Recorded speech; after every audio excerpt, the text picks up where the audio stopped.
I'll kill you if I have to.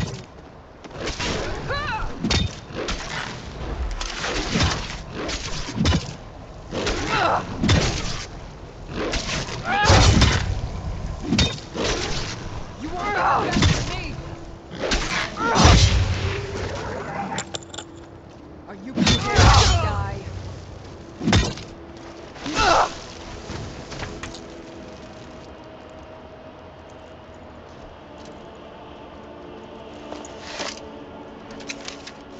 Guy's a nasty.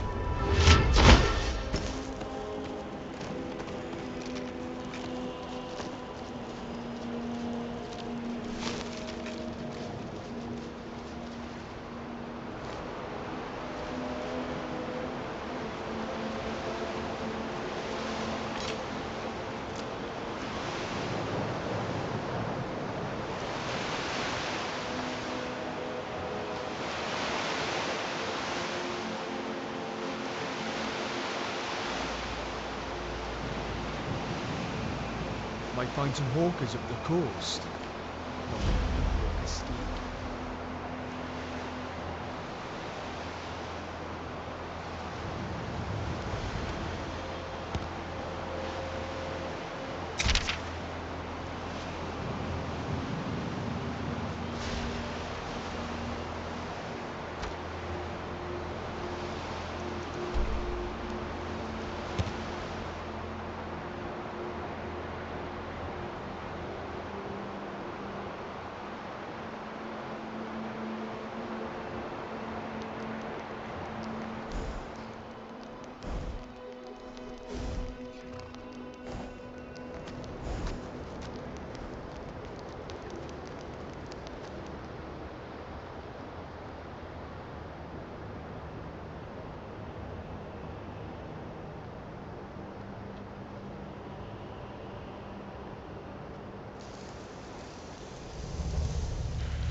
Is there someone out there? You have to help me. They're gonna kill me. You...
We offer this soul to the Revenant, he who watches over the opponents of Archay and his power over life and death.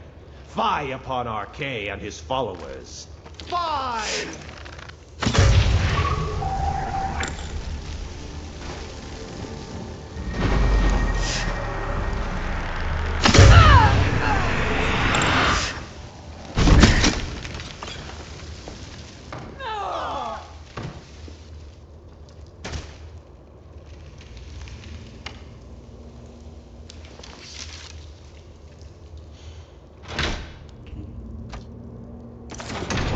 Yeah, too. It smells like a rainless thunderstorm.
May I help you, Archmage?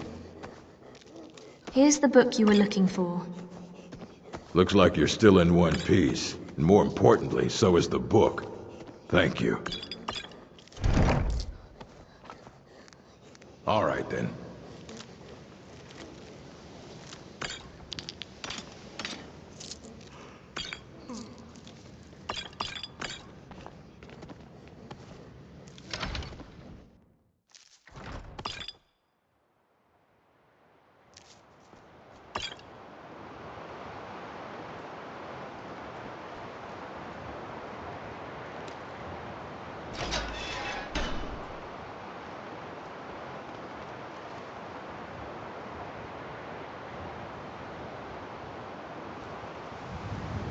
You know, Hawk has confused the fuck out of me. I mean, how can something that fucking ugly taste so fucking good?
Lots of nasty holes in the reach and blind cliff cake. Need something? I heard the gourmet is hiding out somewhere in Skyrim. Fellow who wrote that book.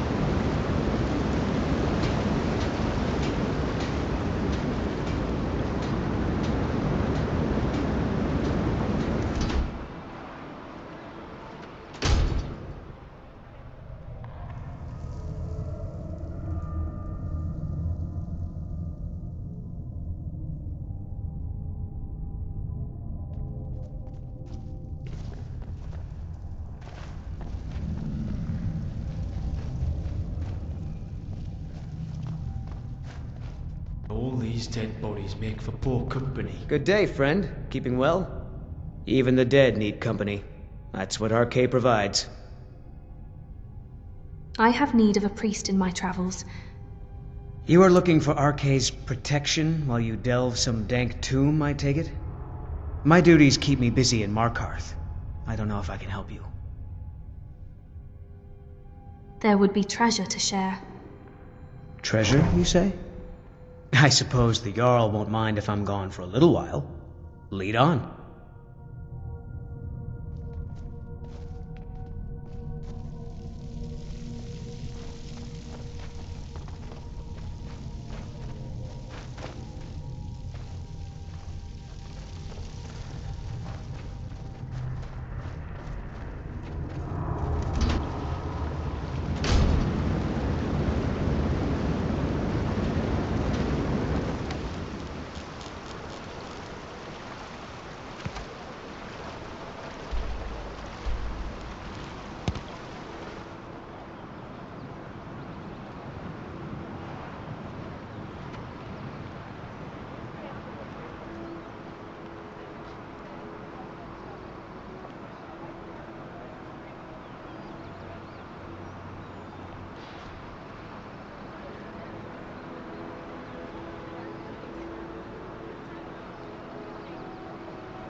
When was your first meal, Ben?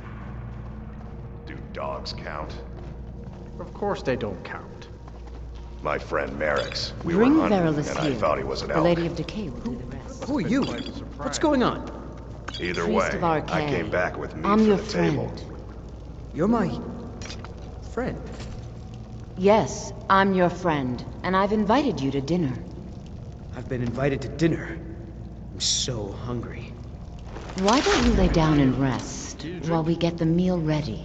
Oh no, you come here. You can go to hell.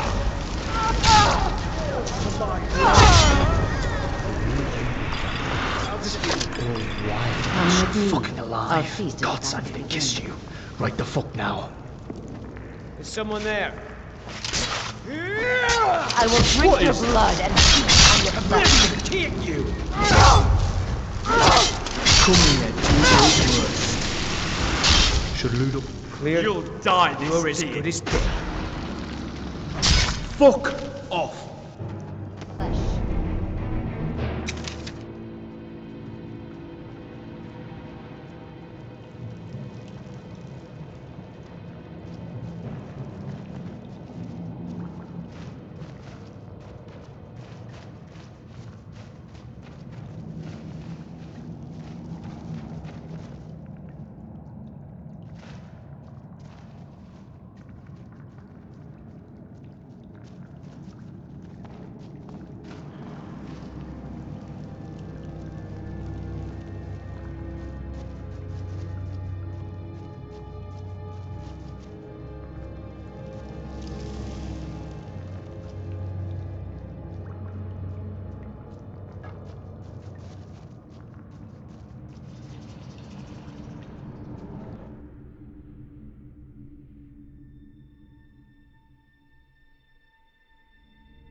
You're a bit pale.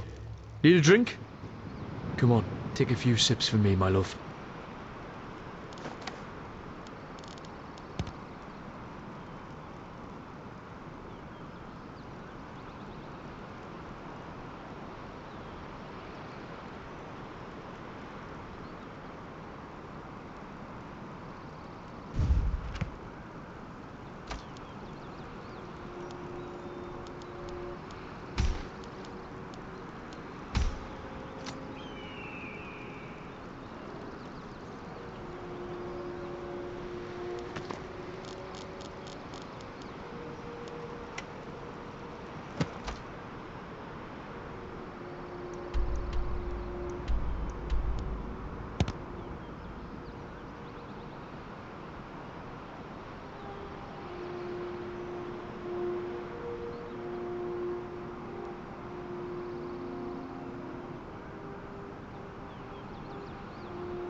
A fight!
That cave could make good shot. Right.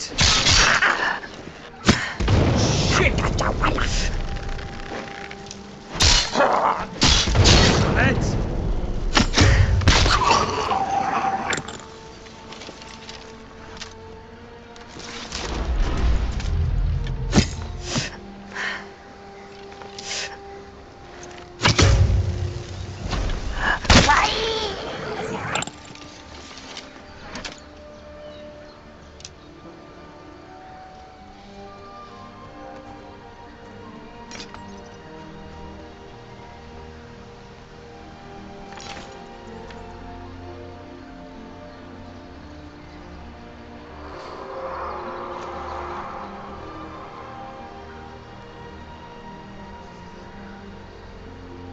That freeing solitude of being in the open wilds.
Ancano is exactly why we're so restrictive about access to the college. We'd all have perished if it weren't for you. We have survived difficult times, and are better mages for it. We owe you that, Archmage. Thank you. You can see me? Of course I can. Confound it all, I was quite sure I was invisible. Or at least transparent.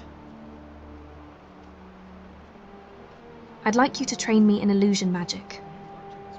I shall explain to you the mysteries of the Outer Realms.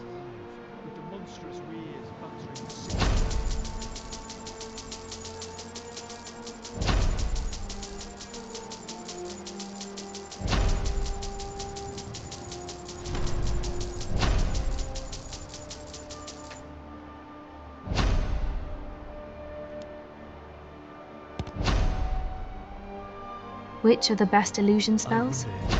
Oh my, that's quite a difficult question. Never underestimate the ability to influence others. Whether they're friends or foes, they're almost all susceptible to illusion spells. They can turn the tide of a battle in a moment's notice. There are also spells that help in avoiding conflict altogether. Invisibility is tricky to master, but exceptionally useful. Really, Arniel? Because I seem to recall doing just that. What else is there to be learned about illusion magic? You have gone beyond my teachings, which is quite a feat. I did not think it possible. But there is always more to learn.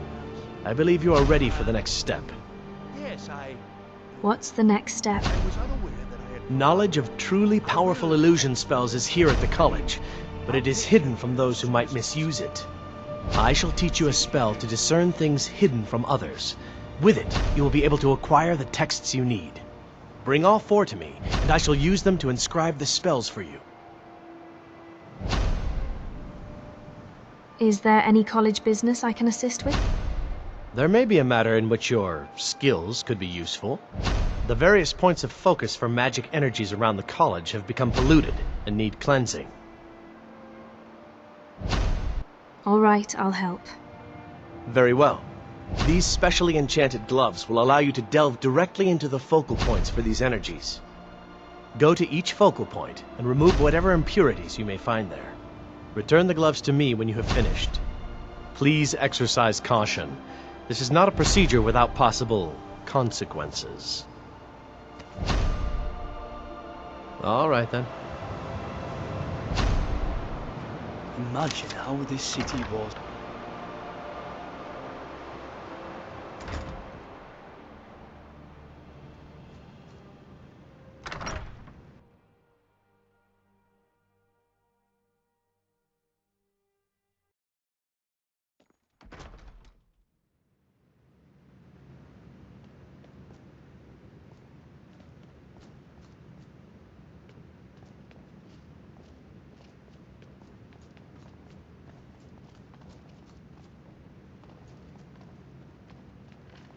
I'm not Archmage or not. My rules about books still stand.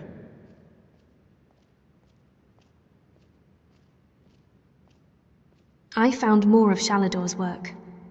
Excellent. I'll start translating it. Shouldn't take me more than a day or 2.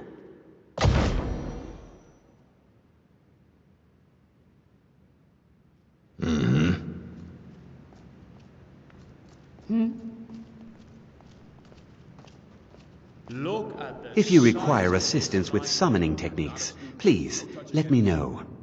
If you would, please also contain your summons to the college grounds. The locals do not need to be agitated further by Atronachs roaming their town.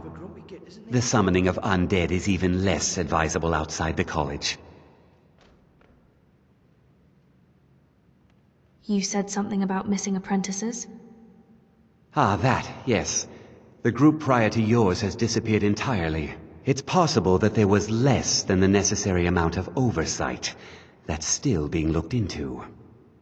But we've had no contact with them for quite some time now.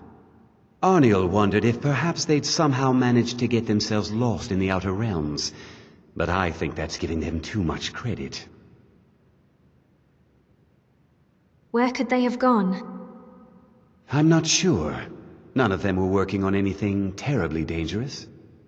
As I recall, Ysra was trying to improve flame cloak spells to better work in Skyrim's harsh environment.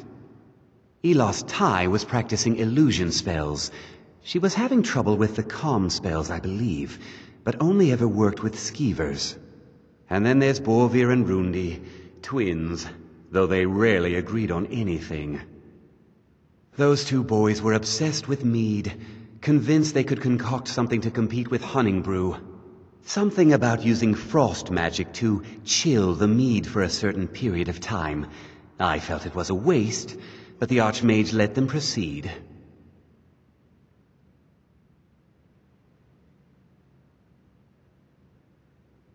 What else is there to be learned about conjuration magic? How quickly you've advanced. Most impressive. There are spells yet to be learned. Powerful spells that can more closely and more permanently bind creatures to your will. But there are risks. There are always risks. You must summon and command an unbound remora. Great, how do I do that? I will teach you the spell to summon the Dremora, but know that it will only work in a place properly prepared for the event. Once you have summoned the Dremora, you will order it to deliver to you a sigil stone from an Oblivion Gate. Once I have a sigil stone, I shall inscribe the spells that you seek. If you need a sigil stone, why aren't you doing this? Because I have no wish to be harmed. Summoning an unbound Dremora is not like other conjuration spells. It will not simply do your bidding. You must first prove you are in control. Here is the spell you need. Go to the top of the Hall of Attainment. I have prepared a place for you there. Mm-hmm.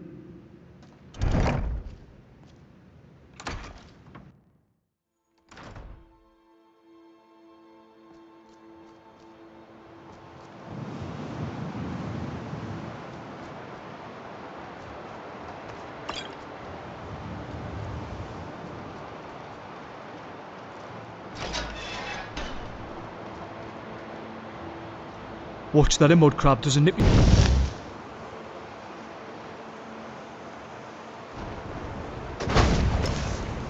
You dare bring me here! You must be punished! I summoned you. I control you now. You control nothing, mortal! You meet your end!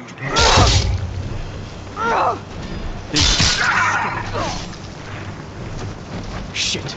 Are you alright, little dragon? Pardon, you jumped out of my chest that fight. I don't know what I'd fucking do if I ever lost you.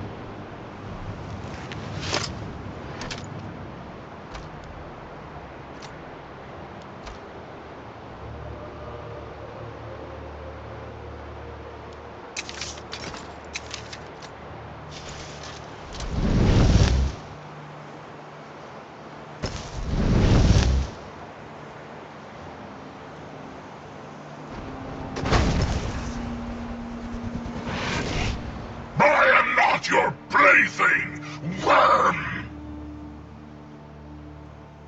Admit that I control you. I'll tear your heart out first! Another who seeks death! That was excellent.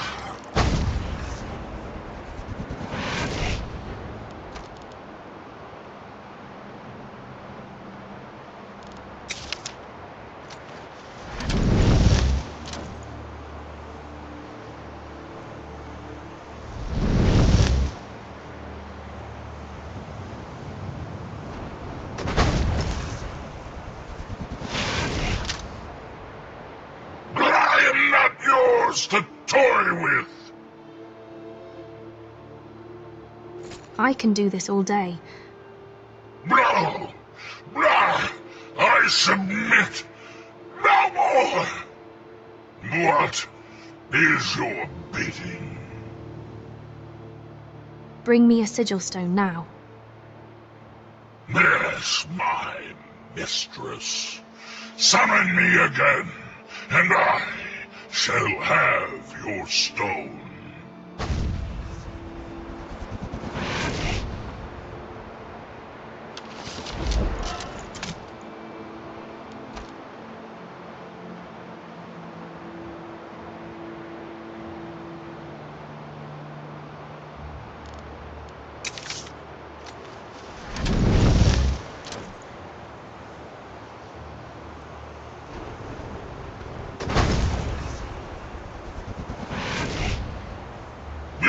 Sigil stone, Lord Dagon, is less than pleased at its loss.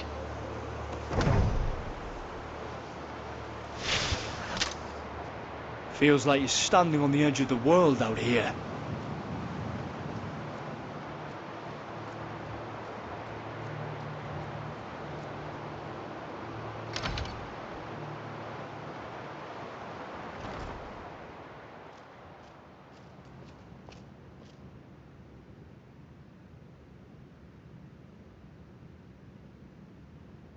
Nas, There are few places where one can pursue my type of work without fear of persecution.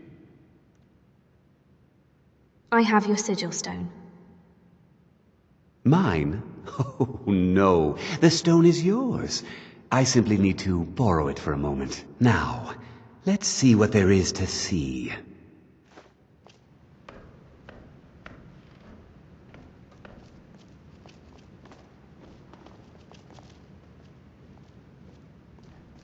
That incident in Morthal was just a misunderstanding, no matter what the guards claim.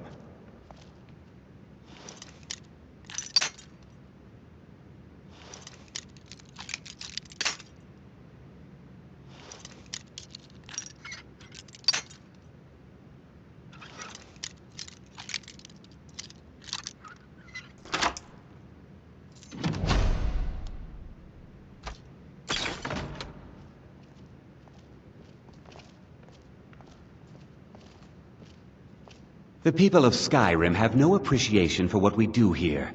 Not that I care. What did you see? I have the knowledge I need. And so you may have your stone back. And also, please, take this. You have done well. Mm-hmm.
It's actually quite heated in here.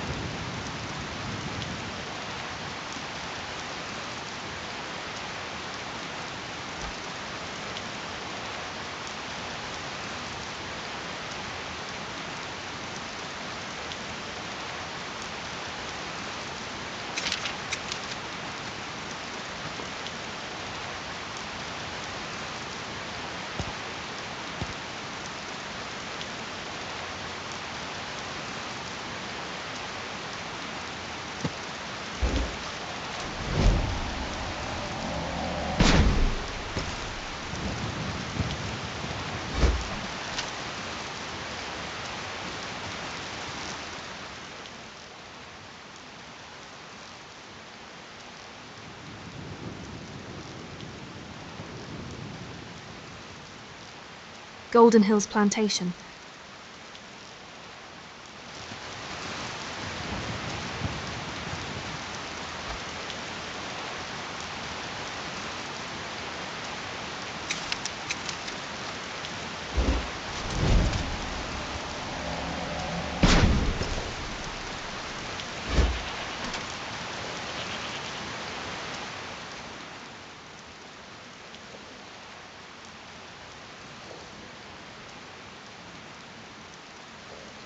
Golden Hills Plantation.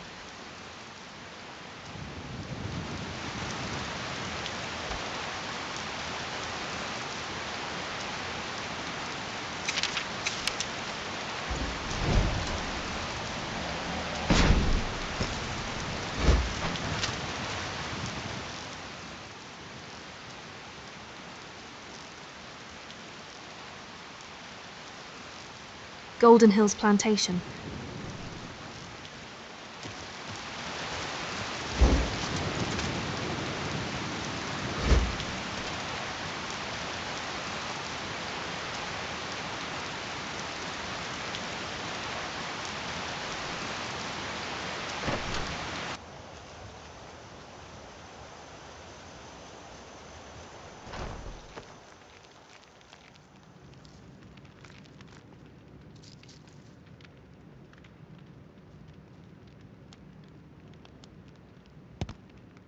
Honor to you, my Thane.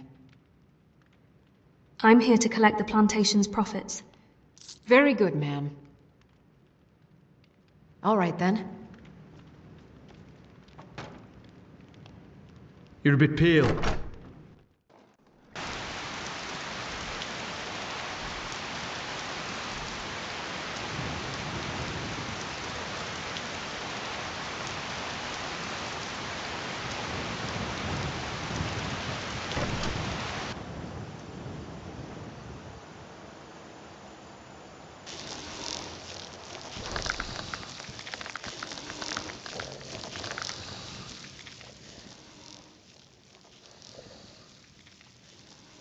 You're home! Mama, you're back! Let's play a game. Sure. What do you want to play? Let's play tag. Okay, you're it. Arr! Been a bit since I kissed you. Thought maybe your lips were lonely for mine.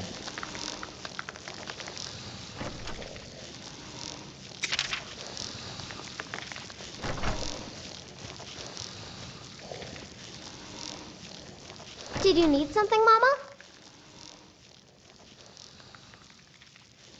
You got me a present? Really?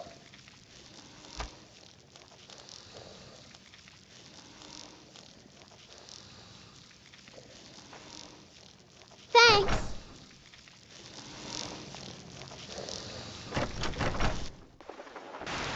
You can't catch me. You can't catch me. Wait here. You're too slow. You can't catch me.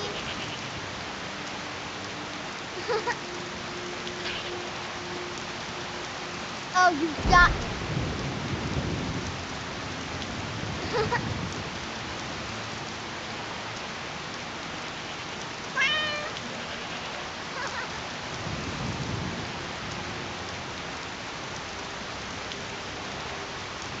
I'll just be back here enjoying the view.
Isabel's letter by Isabel.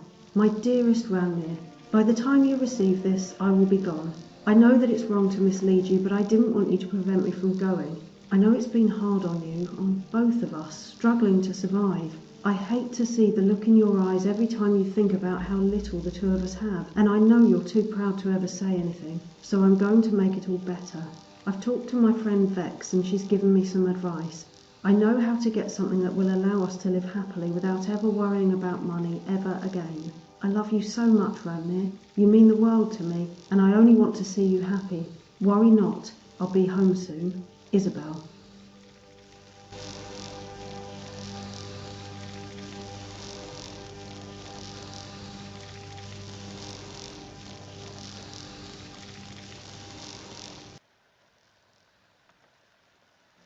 Heavy armor repair. Information on the best ways to repair various types of heavy armor. Heavy armor must be designed to take a lot of punishment. It will receive direct blows from all sorts of weapons while protecting the wearer. Such armor tends to be made from a few large pieces rather than lots of small pieces like light armor. Iron and steel are easy to work. Just heat them up and pound them back into shape. You can even use a campfire for field repairs. Avoid filing off any of the metal. Always try to conserve the metal and work it back into shape. If a piece needs a lot of hammering, it may become brittle. Reheating the armor, every now and then, can reduce the brittleness after severe repairs. Once the hammering is done, be sure to oil it well.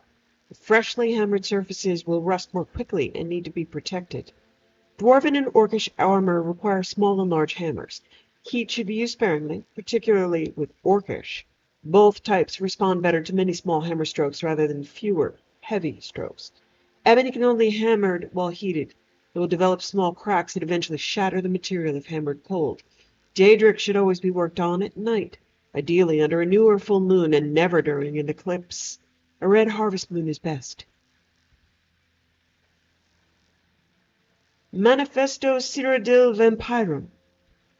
To you whom we have seen stalking at night by eyes keen, transcendent of savages, sating thirst sans avarice, your coffers stay stuffed by social graces robust. None know your nature, save us. None share your fate, save us. None welcome you as kin, save us. On our order, know first we are no simple tribe of savages tearing throats with the orgiastic abandon of our scattered tribal brethren. Ours is a civil fraternity, to which we are bound, every one, by our dual hunger for flesh and influence. By the virtue of imperial structure and bureaucracy, Cyrodiil has become our stronghold in the Third Era, and we suffer no savage rituals within our boundaries, reveal ourselves to none, and manipulate the hand of society to mete out our agendas.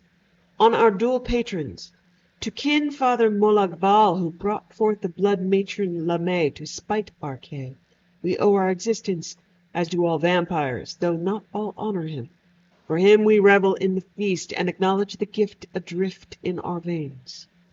To patron Clavicus Vile, beacon o'er our affairs, we owe our successes and social stature. Our bond with Vile makes us unique among our kind, for his guidance steals our savage craving with reason and savvy. For him we live amidst mankind and twist them to our will from offices of power. On our rivals, most barbaric tribes think themselves powerful by the gift of Baal's blood alone and squander the gift.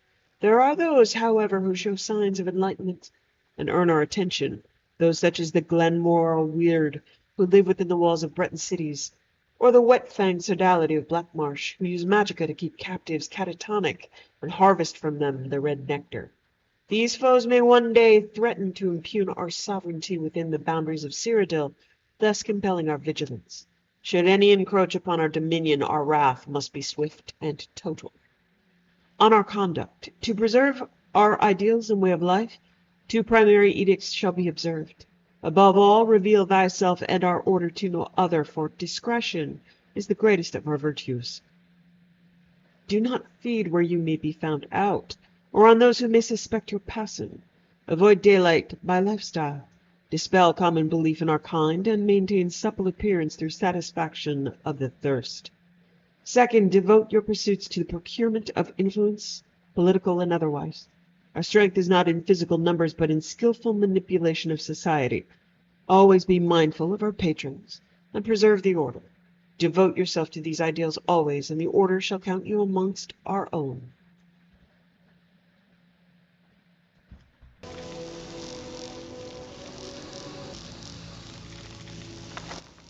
A Dance in Fire, Chapter 3, Wagin Yar, Chapter 3 of A Clerk's Adventures in Valen.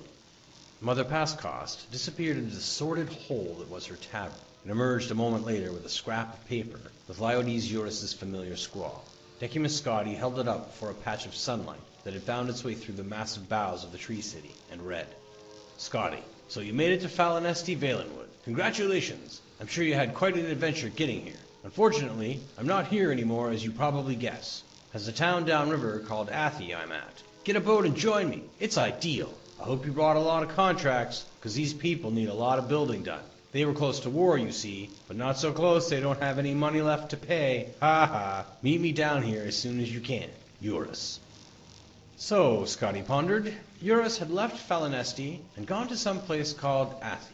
Given his poor penmanship and ghastly spelling, it could equally well be Athi, Afi, Authri, Imthri, Eartha, or Krakamaka. The sensible thing to do, Scotty knew, was to call this adventure over and try to find some way to get back home to the Imperial City. He was no mercenary devoted to a life of thrills. He was, or at least had been, a senior clerk at a successful private building commission. Over the last few weeks, he had been robbed by the Cathay Rat, taken on a death march through the jungle by a gang of giggling Bosmeri, half-starved to death, drugged with fermented pig's milk, nearly slain by some kind of giant tick, and attacked by archers. He was filthy, exhausted, and had, he counted, 10 gold pieces to his name. Now, the man whose proposal brought him to the depths of misery was not even there. It was both judicious and seemly to abandon the enterprise entirely. And yet, a small but distinct voice in his head told him, you have been chosen. You have no other choice but to see this through. Scotty turned to the stout old woman, Mother Passcost, who had been watching him curiously. I was wondering if you knew of a village that was at the edge of the recent conflict with Elsewhere. It's called something like Athai. You must mean Athay, she grinned. My middle lad, Viglil, he manages a dairy down there. Beautiful country, right on the river. Is that where your friend went? Yes, said Scott. Do you know the fastest way to get there? After a short conversation, an even shorter ride to Falinesti's roots by way of the platforms, and a jog to the riverbank, Scotty was negotiating transport with a huge fair-haired Bosmer with a face like a pickled carp. He called himself Captain Balfix, but even Scotty, with his sheltered life, could recognize him for what he was. A retired pirate for hire, a smuggler for certain, and probably much worse. His ship, which had clearly been stolen in the distant past, was a bent old Imperial sloop. 50 gold, and we'll be in Athay in 2 days' time, boomed Captain Balfix expansively. I have 10, no, sorry, 9 gold pieces, replied Scotty, and feeling the need for explanation added, I had 10, but I gave one to the platform ferryman to get me down here. 9 is just fine, the captain said agreeably. Truth be told, I was going to Athay whether you paid me or not. Make yourself comfortable on the boat. We'll be leaving in just a few minutes. Decimus Scotty boarded the vessel, which sat low in the water of the river, stacked high with crates and sacks that spilled out of the hold and galley and onto the deck. Each was marked with stamps advertising the most innocuous substances: copper scraps, lard, ink, high rock meal, marked for cattle, tar, or fish jelly. Scotty's imagination reeled, picturing what sorts of illicit imports were truly aboard. It took more than a few minutes for Captain Balfix to haul in the rest of his cargo, but in an hour the anchor was up and they were sailing downriver toward Athay. The green-gray water barely rippled, only touched by the fingers of the breeze. Lush plant life crowded the banks, obscuring from sight all the animals that sang and roared at one another. Lulled by the serene surroundings, Scotty drifted to sleep. At night, he awoke and gratefully accepted some clean clothes and food from Captain Balfix. Why are you going to Athay, if I may ask? Queried the Bosmer. I'm meeting a former colleague there. He asked me to come down from the Imperial City, where I worked for the Atreus Building Commission, to negotiate some contracts. Scotty took another bite of the dried sausages they were sharing for dinner. We're going to try to repair and refurbish whatever bridges, roads, and other structures that got damaged in the recent war with the Khajiit. It's been a hard 2 years, the captain nodded his head. Though I suppose good for me and the likes of you and your friend. Trade routes cut off. Now they think there's going to be war with the Somerset Isles. You heard that? Scotty shook his head. I've done my share of smuggling skooma down the coast, even helping some revolutionary types escape the Maine's wrath. But now the wars have made me a legitimate trader, a businessman. The first casualties of war is always the corrupted. Scotty said he was sorry to hear that, and they lapsed into silence, watching the stars and moon's reflection on the still water. The next day, Scotty awoke to find the captain wrapped up in his sail, torpid from alcohol, singing in a low, slurred voice. When he saw Scotty rise, he offered his flagon of Yaga. I learned my lesson during revelry at Western Cross. The captain laughed and then burst into tears. I don't want to be legitimate. Other pirates I used to know are still raping and stealing and smuggling and selling nice folks like you into slavery. I swear to you, I never thought the first time that I ran a real shipment of legal goods that my life would turn out like this. Oh, I know, I could go back to it, but Baindar knows not after all I've seen. I'm a ruined man. Scotty helped the weeping Mer out of the sail, murmuring words of reassurance. Then he added, "Forgive me for changing the subject, but where are we?" "Oh," moaned Captain Balfix miserably, "we made good time. Athay's right around the bend in the river." "Then it looks like Athay's on fire," said Scotty, pointing. A great plume of smoke, black as pitch, was rising above the trees. As they drifted around the bend, they next saw the flames, and then the blackened skeletal remains of the village. Dying, blazing villagers leapt from rocks into the river.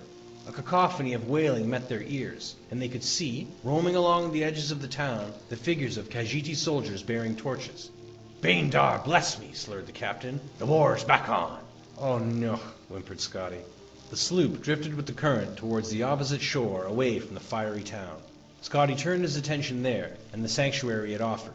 Just a peaceful arbor, away from the horror. There was a shudder of leaves in 2 of the trees, and a dozen lithe Khajiiti dropped to the ground, armed with bows. "They see us," hissed Scotty, "and they've got bows." "Well, of course they have bows," snarled Captain Balfix. "We Bosmer may have invented the bloody things, but we didn't think to keep them secret, you bloody bureaucrat. They're setting their arrows on fire. Yes, they do that sometimes. Captain, they're shooting at us. They're shooting at us with flaming arrows." "Ah, so they are," the captain agreed. "The aim here is to avoid being hit." But hit they were, and very shortly thereafter. Even worse, the second volley of arrows hit the supply of pitch, which ignited in a tremendous blue blaze. Scotty grabbed Captain Balfix, and they leapt overboard just before the ship and all its cargo disintegrated. The shock of the cold water brought the Bosmer into temporary sobriety. He called to Scotty, who was already swimming as fast as he could toward the bend. "Master Decumus, where do you think you're swimming to?" "Back to Falanesti," cried Scotty. "It will take you days, and by the time you get there, everyone will know about the attack on Athay. They'll never let anyone they don't know in. The closest village downriver is Granos. Maybe they'll give us shelter." Scotty swam back to the captain, and side by side, they began paddling in the middle of the river, past the burning residuum of the village. He thanked Mara that he had learned to swim. Many a Cyrodiil did not, as largely landlocked as the imperial province was. Had he been raised in Mir Korup or Artemon, he might have been doomed. But the imperial city itself was encircled by water, and every lad and lass there knew how to cross without a boat, even those who grew up to be clerks and not adventurers. Captain Balfix's sobriety faded as he grew used to the water's temperature. Even in wintertide, the Xylo River was fairly temperate, and, after a fashion, even comfortable. The Bosmer's strokes were uneven, and he'd stray closer to Scotty and then further away, pushing ahead and then falling behind. Scotty looked to the shore to his right. The flames had caught the trees like tinder. Behind them was an inferno, with which they were barely keeping pace. To the shore on their left, all looked fair, until he saw a tremble in the river reeds, and then what caused it. A pride of the largest cats he had ever seen. They were auburn-haired, green-eyed beasts, with jaws and teeth to match his wildest nightmares, and they were watching the 2 swimmers, and keeping pace. "Captain Balfix, we can't go to either that shore or the other one, or we'll be parboiled or eaten," Scotty whispered. "Try to even your kicking and your strokes. Breathe like you would normally. If you're feeling tired, tell me, and we'll float on our backs for a while." Anyone who has the experience of giving rational advice to a drunkard would understand the hopelessness. Scotty kept pace with the captain, slowing himself, quickening, drifting left and right, while the Bosmer moaned old ditties from his pirate days. When he wasn't watching his companion, he watched the cats on the shore. After a stretch, he turned to his right. Another village had caught fire. Undoubtedly, it was Granos. Scotty stared at the blazing fury, awed by the sight of the destruction, and did not hear that the captain had ceased to sing. When he turned back, Captain Balfix was gone. Scotty dove into the murky depths of the river over and over again. There was nothing to be done. When he surfaced after his final search, he saw that the giant cats had moved on, perhaps assuming that he too had drowned. He continued his lonely swim downriver. A tributary, he noted, had formed a final barrier, keeping the flames from spreading further, but there were no more towns. After several hours, he began to ponder the wisdom of going ashore. Which shore was the question. He was spared the decision. Ahead of him was a rocky island with a bonfire. He did not know if he were intruding on a party of Bosmeri or Khajiiti, only that he could swim no more. With straining, aching muscles, he pulled himself onto the rocks. They were Bosmer refugees, he gathered, even before they told him. Roasting over the fire was the remains of one of the giant cats that had been stalking him through the jungle on the opposite shore. "Sencha tiger," said one of the young warriors ravenously. "It's no animal. It's as smart as any Cathay rat or Omez, or any other bleeding Khajiit. Pity this one drowned. I would have gladly killed it. You'll like the meat, though. Sweet, from all the sugar these asses eat."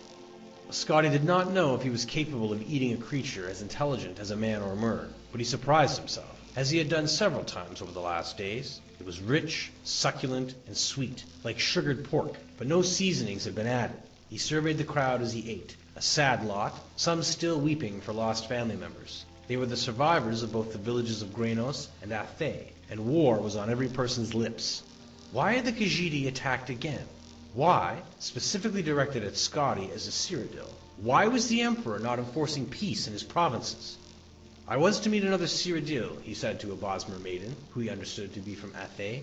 "His name was Liodes Eurus. I don't suppose you know what might have happened to him." "I don't know your friend, but there were many Cyrodiils in Athay when the fire came," said the girl. "Some of them, I think, left quickly.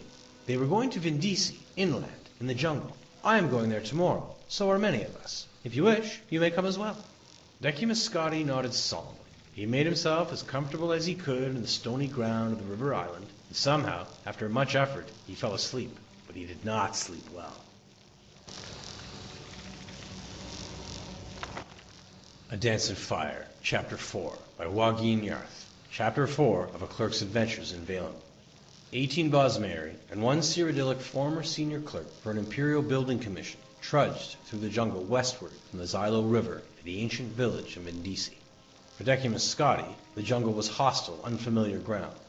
The enormous vermiculated trees filled the bright morning with darkness, and resembled nothing so much as grasping claws bent on impeding their progress. Even the fronds of the low plants quivered with malevolent energy. What was worse, he was not alone in his anxiety. His fellow travelers, the natives who had survived the Khajiit attacks on the villages of Grainos and Athay, wore faces of undisguised fear. There was something sentient in the jungle, and not merely the mad, but benevolent indigenous spirits. In his peripheral vision, Scotty could see the shadows of the Khajiit following the refugees, leaping from tree to tree.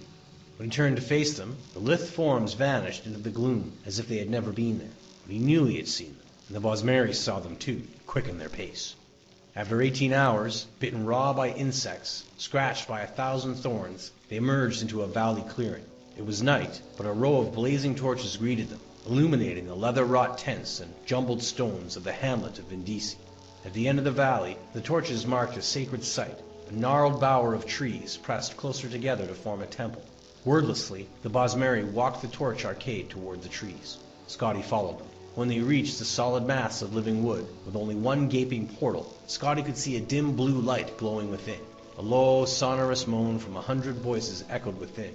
The Bosmeri maiden he had been following held out her hand, stopping him. "You do not understand, but no outsider, not even a friend, may enter," she said. "This is a holy place." Scotty nodded, and watched the refugees march into the temple, heads bowed. Their voices joined with the ones within.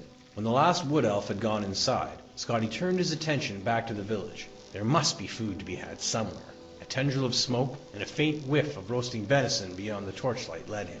They were 5 Cyrodiils, 2 Bretons, and a Nord. The group gathered around a campfire of glowing white stones, pulling steaming strips of meat from the cadaver of a great stag. At Scotty's approach, they rose up, all but the Nord, who was distracted by his hunk of animal flesh.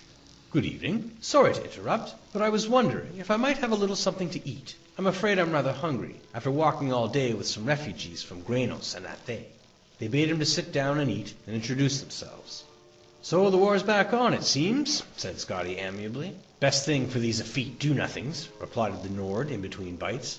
"I've never seen such a lazy culture. Now they've got the Khajiit striking them on land, and the High Elves at sea. If there's any province that deserves a little distress, it's damnable Valenwood." "I don't see how they're so offensive to you," laughed one of the Bretons.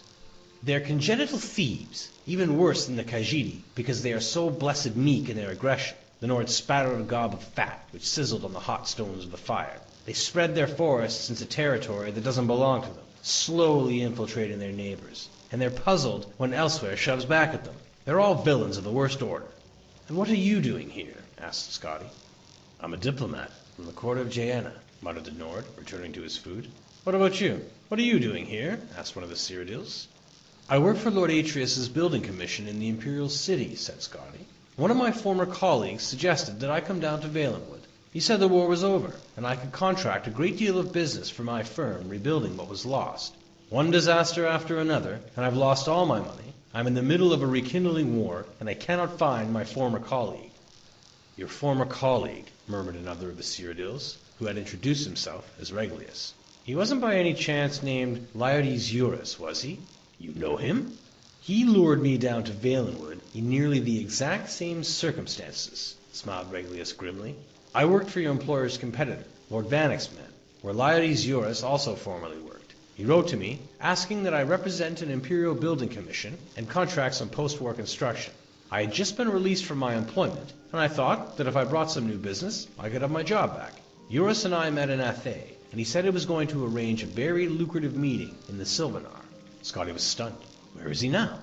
I'm no theologian, so I couldn't say, Regulus shrugged. He's dead. When the Khajiit attacked Athe, they began by torching the harbor where Eurus was readying his boat. Or, I should say, my boat, since it was purchased with the gold I brought.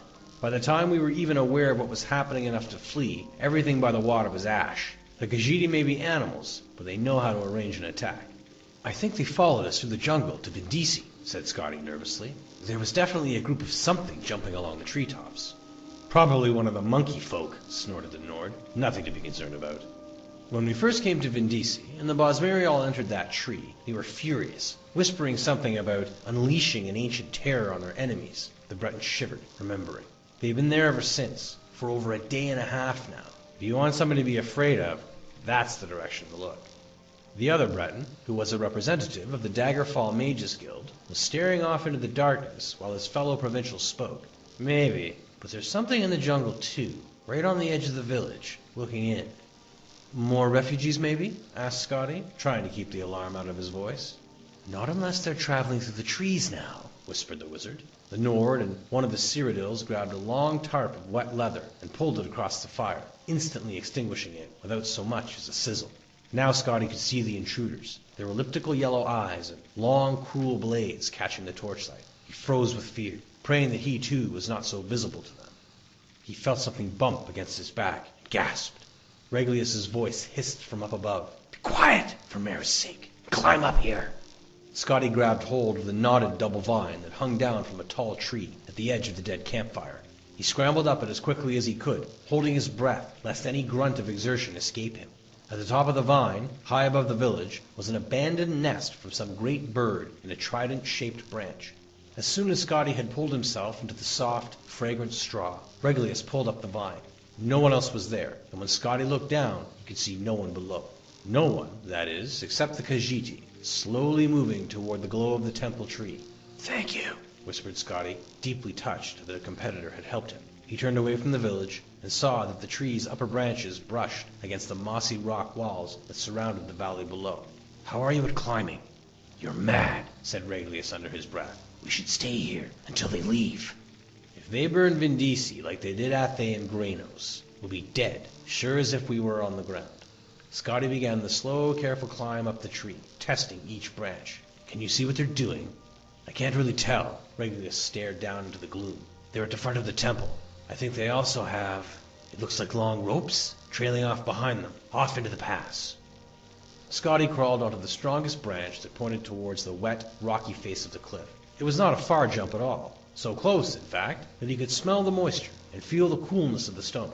But it was a jump nevertheless, and in his history as a clerk, he had never before leapt from a tree 100 feet off the ground to a sheer rock.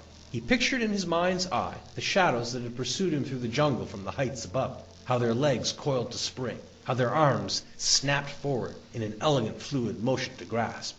He leapt. His hands grappled for rock, but long, thick cords of moss were more accessible. He held hard, but when he tried to plant his feet forward, they slipped up skyward. For a few seconds, he found himself upside down before he managed to pull himself into a more conventional position. There was a narrow outcropping jutting out of the cliff where he could stand and finally exhale. Regulus, Regulus, Regulus. Scotty did not dare to call out. In a minute, there was a shaking of branches, and Lord Vannick's man emerged. First his satchel, then his head, then the rest of him. Scotty started to whisper something, but Regulus shook his head violently. and pointed downward. One of the Khajiit was at the base of the tree, peering at the remains of the campfire. Regulus awkwardly tried to balance himself on the branch, but as strong as it was exceedingly difficult with only one free hand. Scotty cupped his palms and then pointed to the satchel. It seemed to pain Regulus to let it out of his grasp, but he relented and tossed it to Scotty. There was a small, almost invisible hole in the bag. When Scotty caught it, a single gold coin dropped out. It rang as it bounced against the rock wall on the descent. A high, soft sound that seemed like the loudest alarm Scotty had ever heard. Then, many things happened very quickly. The Cathay rat at the base of the tree looked up and gave a loud wail. The other Khajiits followed in a chorus, as the cat below crouched down and then sprung up into the lower branches. Regulus saw it below him, climbing with impossible dexterity, and panicked. Even before he jumped, Scotty could tell that he was going to fall. With a cry, Regulus the clerk plunged to the ground, breaking his neck on impact. A flash of white fire erupted from every crevice of the temple, and the moan of the Bosmeri prayer changed into something terrible and otherworldly. The climbing Cathay rat stopped and stared. "Kirgo," it gasped. "The wild hunt." It was as if a crack in reality had opened. A flood of horrific beasts, tentacled toads, insects of armor and spine, gelatinous serpents, vaporous beings with the face of gods, all poured forth from the great hollow tree, blind with fury. They tore the Khajiit in front of the temple to pieces, and all the other cats fled for the jungle. But as they did so, they began pulling on the ropes they carried. In a few seconds' time, the entire village of Vendisi was boiling with the lunatic apparitions of the wild hunt. Over the babbling, barking, howling horde, Scotty heard the Cyrodiils in hiding cry out as they were devoured. The Nord too was found and eaten, and both Bretons. The wizard had turned himself invisible, but the swarm did not rely on their sight. The tree the Cathay rat was in began to sway and rock from the impossible violence beneath it. Scotty looked at the Khajiit's fear-struck eyes and held out one of the cords of moss.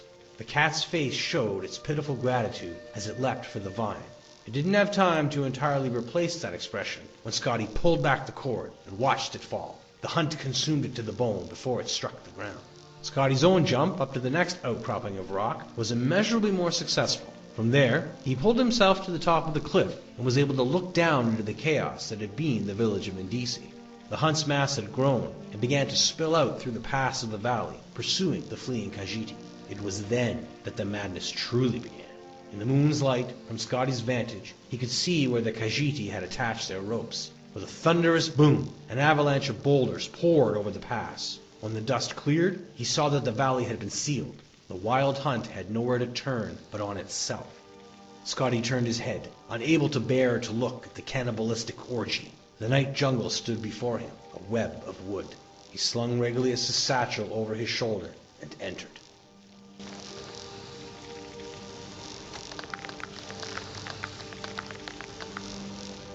I got you a present, Papa. I hope you like it. Thanks.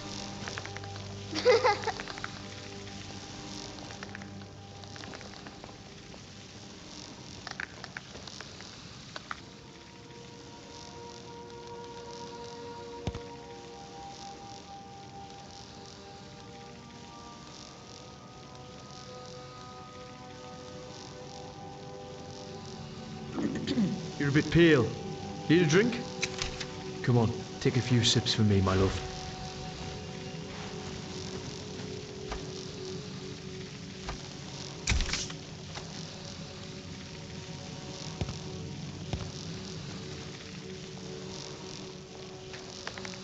So, what are we doing to...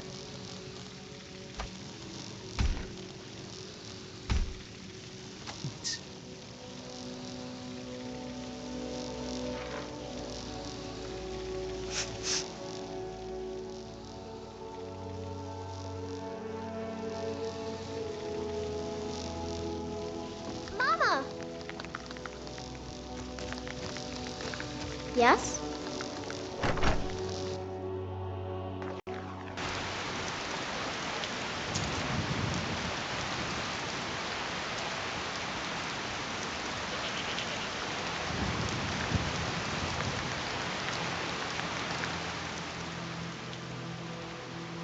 Wait here.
will protect you, Dragonborn!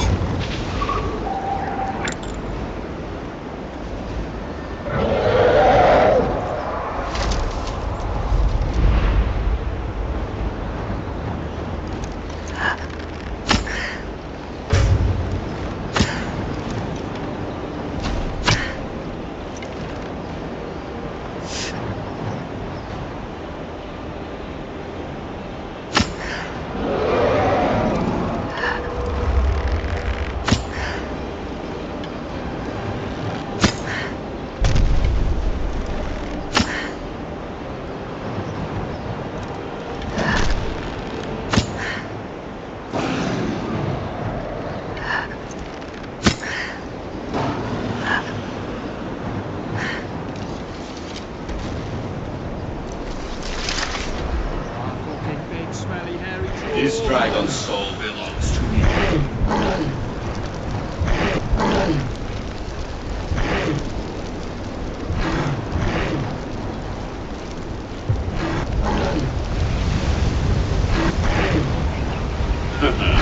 Thank you for your help. We will meet again soon. All wild and so fucking alive. Gods, I need to kiss you. Right the fuck now.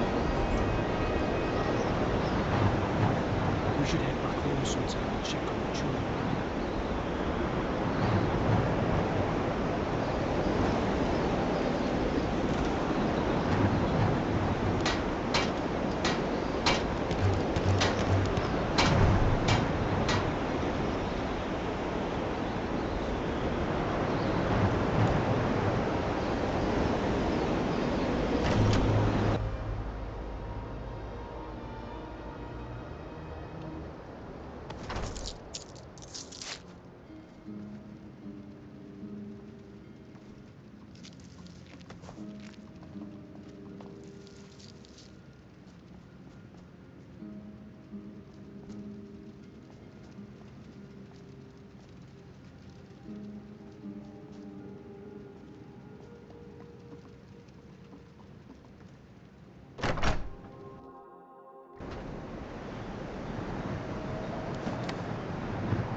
I wonder what dark secrets this place truly holds.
You're the harbinger of the companions. It is my honor to stand before you.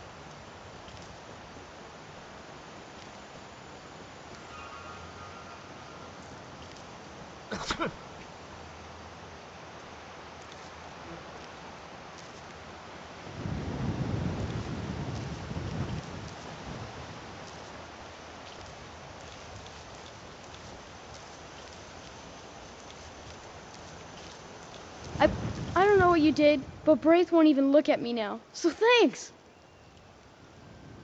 I heard your dad gave you a very old special amulet, is that true? Yeah. I need it. Would you give it to me? Go away! I was going to use it to find a magic sword, isn't that exciting? How can I argue with that?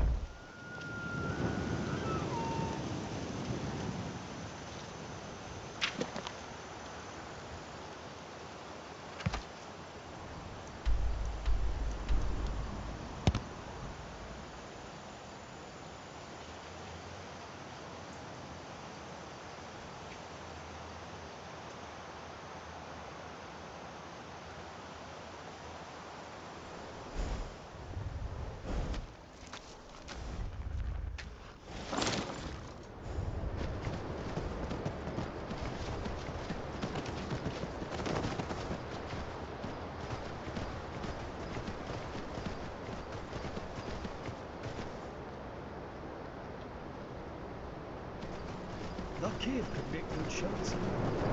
Might as well clear out and take us outside.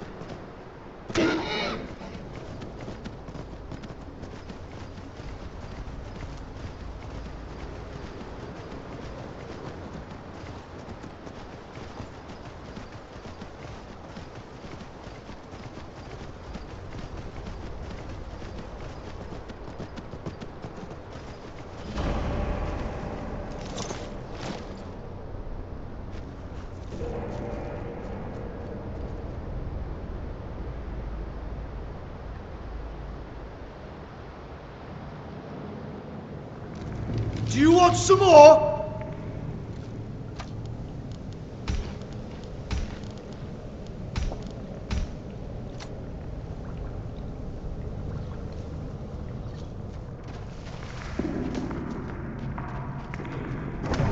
This can't be good. What was that? I knew it! Here we go. There's something near. Oi! Awesome!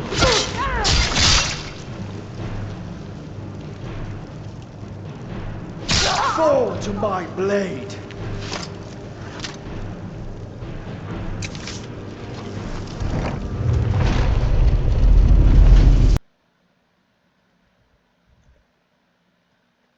Arania's notes on Sigdor's tomb. 7 suns height. I've arrived. The entrance of Sigdor's tomb remains impressively intact. I hope that the interior remains equally well preserved. That is, assuming Titus Meade II elected not to pillage the entire ruin over 2 decades ago when Goldbrand was allegedly returned to Sivdar's side. One can only hope he exercised restraint. It appears that the burial chamber is locked using an ancient mechanical system, and only by placing the correct objects on the pedestals flanking the chamber's entrance will the path open. Fascinating. I must research where to find the relics required to open the chamber. I shall return when I have more answers. 23rd Sun's Height. The inscriptions relate to 2 ancient relics. The first is Sivdur's amulet, inscribed with the symbols of his rank and other honorifics.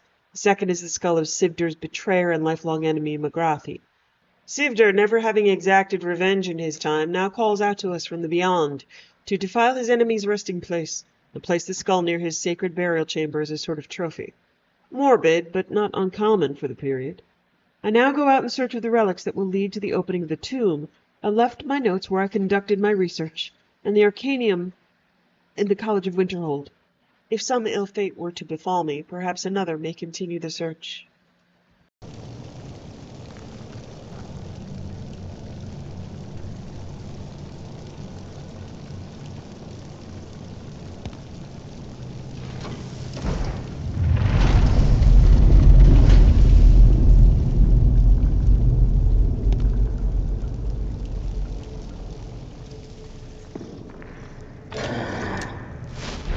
Take care of this. Breathe. Rise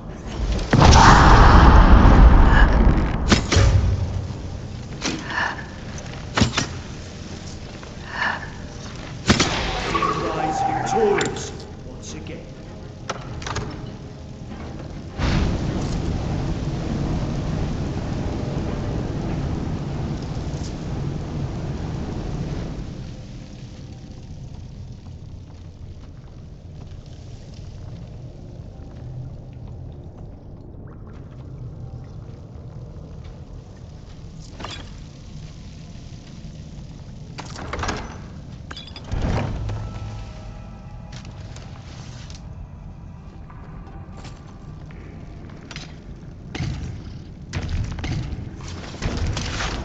What the fuck is that?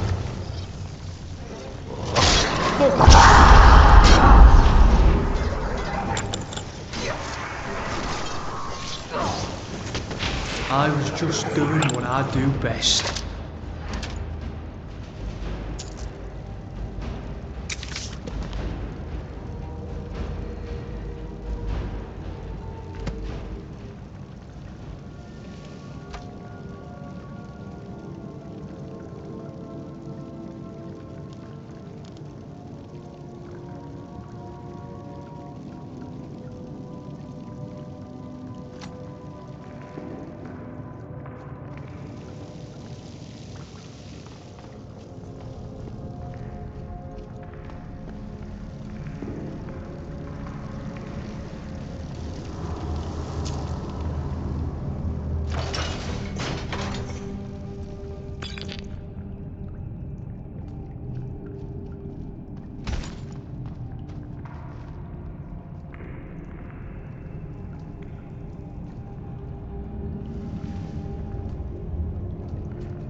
Come on!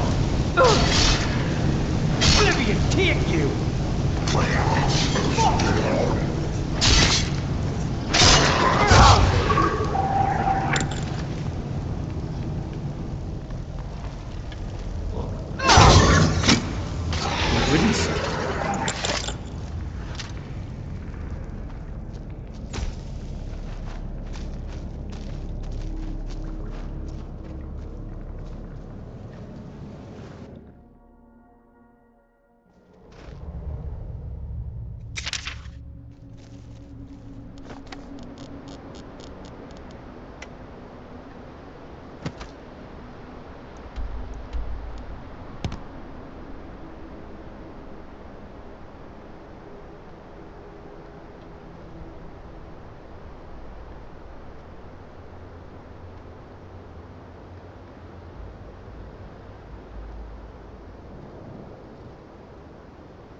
There's just no bloody end to us, is there? Die already so I can take your stuff. Shit happens.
Right.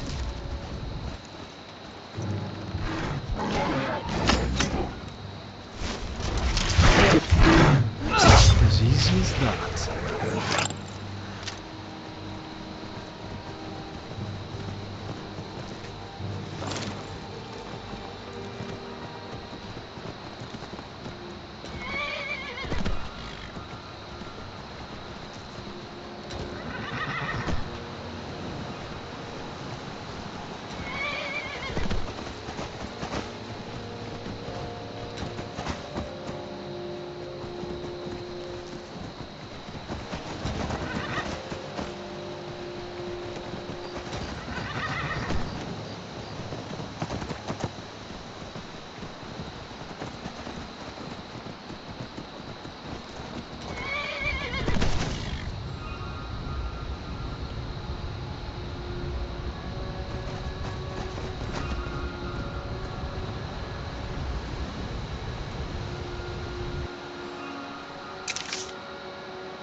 Good to see Skyrim still has such fine people. You give an old man hope. Cal Selmo, I got your letter. Ah, yes. What was it you needed from me? Well, it's my farmer translation tome. There are ancient references to old artifacts. What little I could learn suggests they may be what I need to complete my research. Here, it's all in these notes. You can't tell me anything more than that? I'm sorry. I'm in the midst of groundbreaking research. This should be no problem at all for you. I shall be here for advice, should you need me. I see. I'll take a look at the research notes then. Wonderful. This is an exciting opportunity for us, to be able to study such an early civilization and the magics they used.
I'll just be back here enjoying the view.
Problem solved.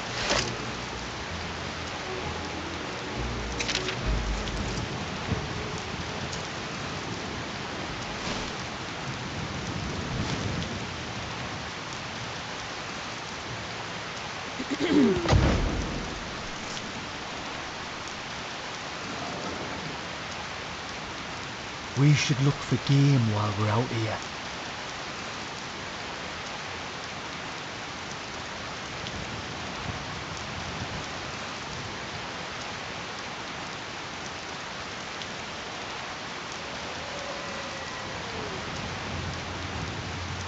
How did they find us?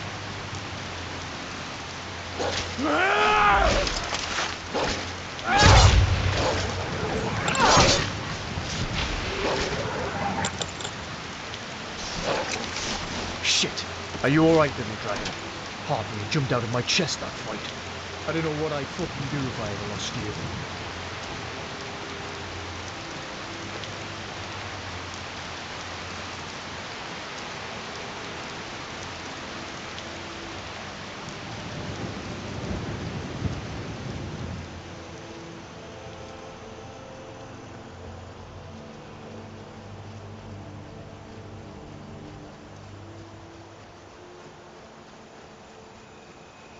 Find them.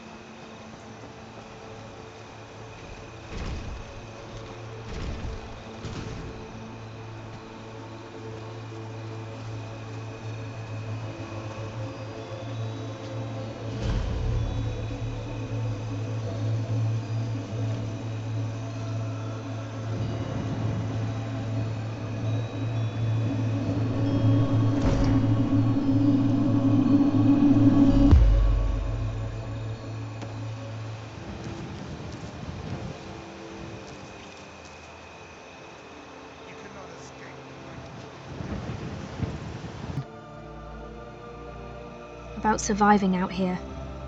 Aye? What about it?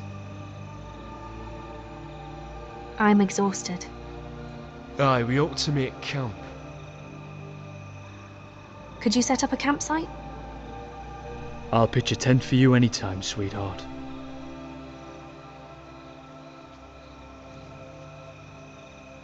Fucking hell.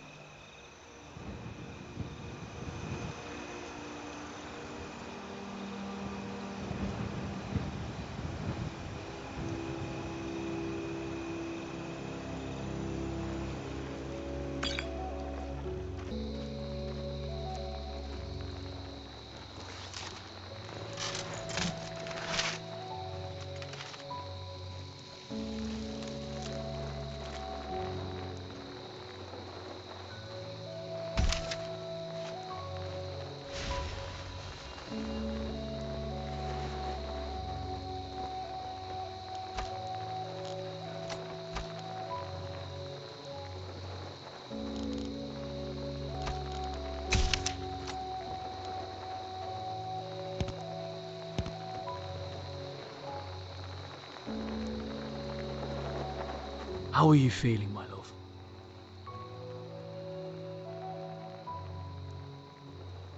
Any thoughts? It's almost impossible to be moody when I'm with you. I said almost.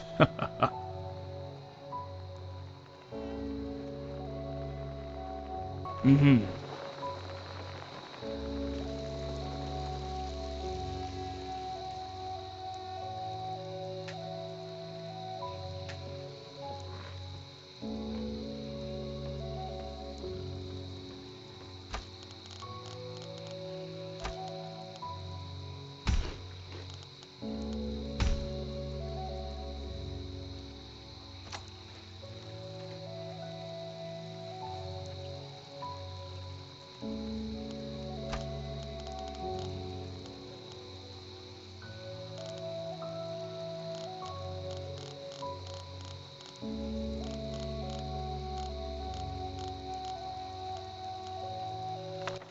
A Dance in Fire, Chapter 5, by Wageen Yarth. Chapter 5 of a Clerk's Adventures in Valenwood.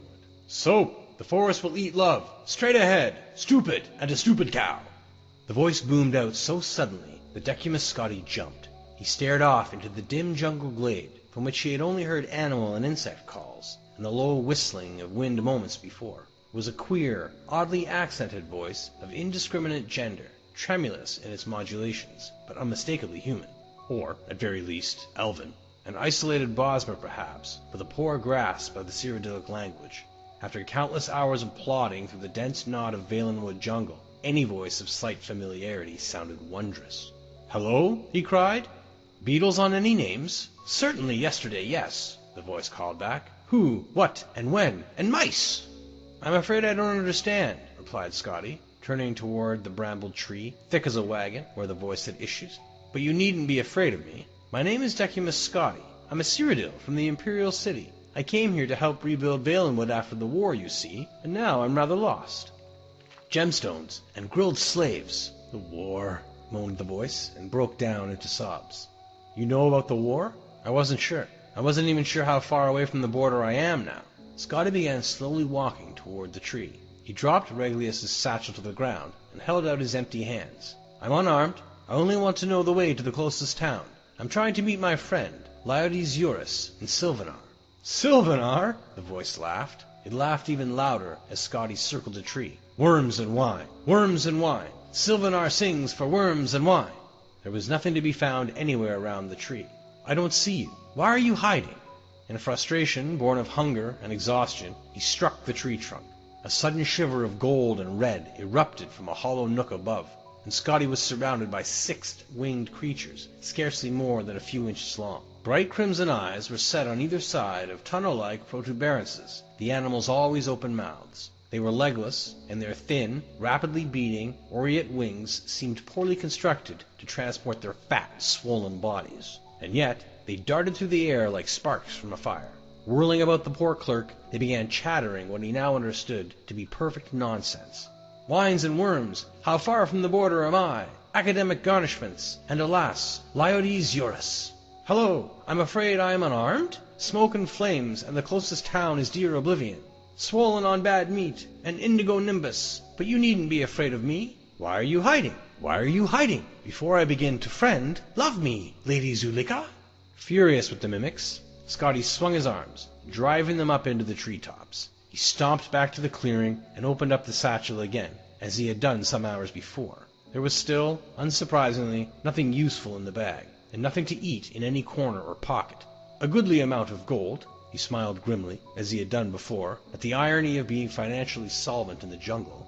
A stack of neat blank contracts from Lord Vannick's building commission, some thin cord, and an oiled leather cloak for bad weather. At least, Scotty considered, he had not suffered rain. A rolling moan of thunder reminded Scotty of what he had suspected for some weeks now. He was cursed. Within an hour's time, he was wearing the cloak and clawing his way through mud. The trees, which had earlier allowed no sunlight in, provided no shelter against the pounding storm and wind. The only sounds that pierced the pelting of the rain were the mocking calls of the flying creatures, flitting just above, babbling their nonsense. Scotty bellowed at them, through rocks, but they seemed enamored of his company. While he was reaching to grab a promising-looking stone to hurl at his tormentors, Scotty felt something shift beneath his feet. Wet but solid ground suddenly liquefied and became a rolling tide, rushing him forward. Light as a leaf, he flew head over feet overhead until the mud flow dropped and he continued forward, plunging down into a valley river 25 feet below. The storm passed quite as instantly as it had arrived. The sun melted the dark clouds and warmed Scotty as he swam for the shore. There, another sign of the Khajiit incursion into Valenwood greeted him. A small fishing village had once stood there, so recently extinct that it smoldered like a still warm corpse. Dirt cairns that had once housed fish by the smell of them had been ravaged, their bounty turned to ash. Rafts and skiffs lay broken, scuttled, half submerged. All the villagers were no more, either dead or refugees far away, or so he presumed. Something banged against the wall of one of the ruins, and Scotty ran to investigate. "My name is Decimus Scotty," sang the first winged beast. "I am a Cyrodiil from the Imperial City. I came here to help rebuild Valenwood after the war, you see, and now I'm rather lost." "I swelled to maculate, ape-neck," agreed one of its companions. "I don't see you. Why are you hiding?" As they fell into chattering, Scotty began to search the rest of the village. Surely the cats had left something behind, a scrap of dried meat, a morsel of fish, sausage, anything. But they had been immaculate in their complete annihilation. There was nothing to eat anywhere. Scotty did find one item of possible use under the tumbled remains of a stone hut, a bow and 2 arrows made of bone. The string had been lost, likely burned away in the heat of the fire, but he pulled the cord from Regulus's satchel and restrung it. The creatures flew overhead and hovered nearby as he worked. "The convent of the sacred Liotes Eurus? You know about the war. Worms and wine, circumscribe a golden host, ape-neck." The moment the cord was taut, Scotty knocked an arrow and swung around, pulling the string tight against his chest. The winged beasts, having had experience with archers before, shot off in all directions in a blur. They needn't have bothered.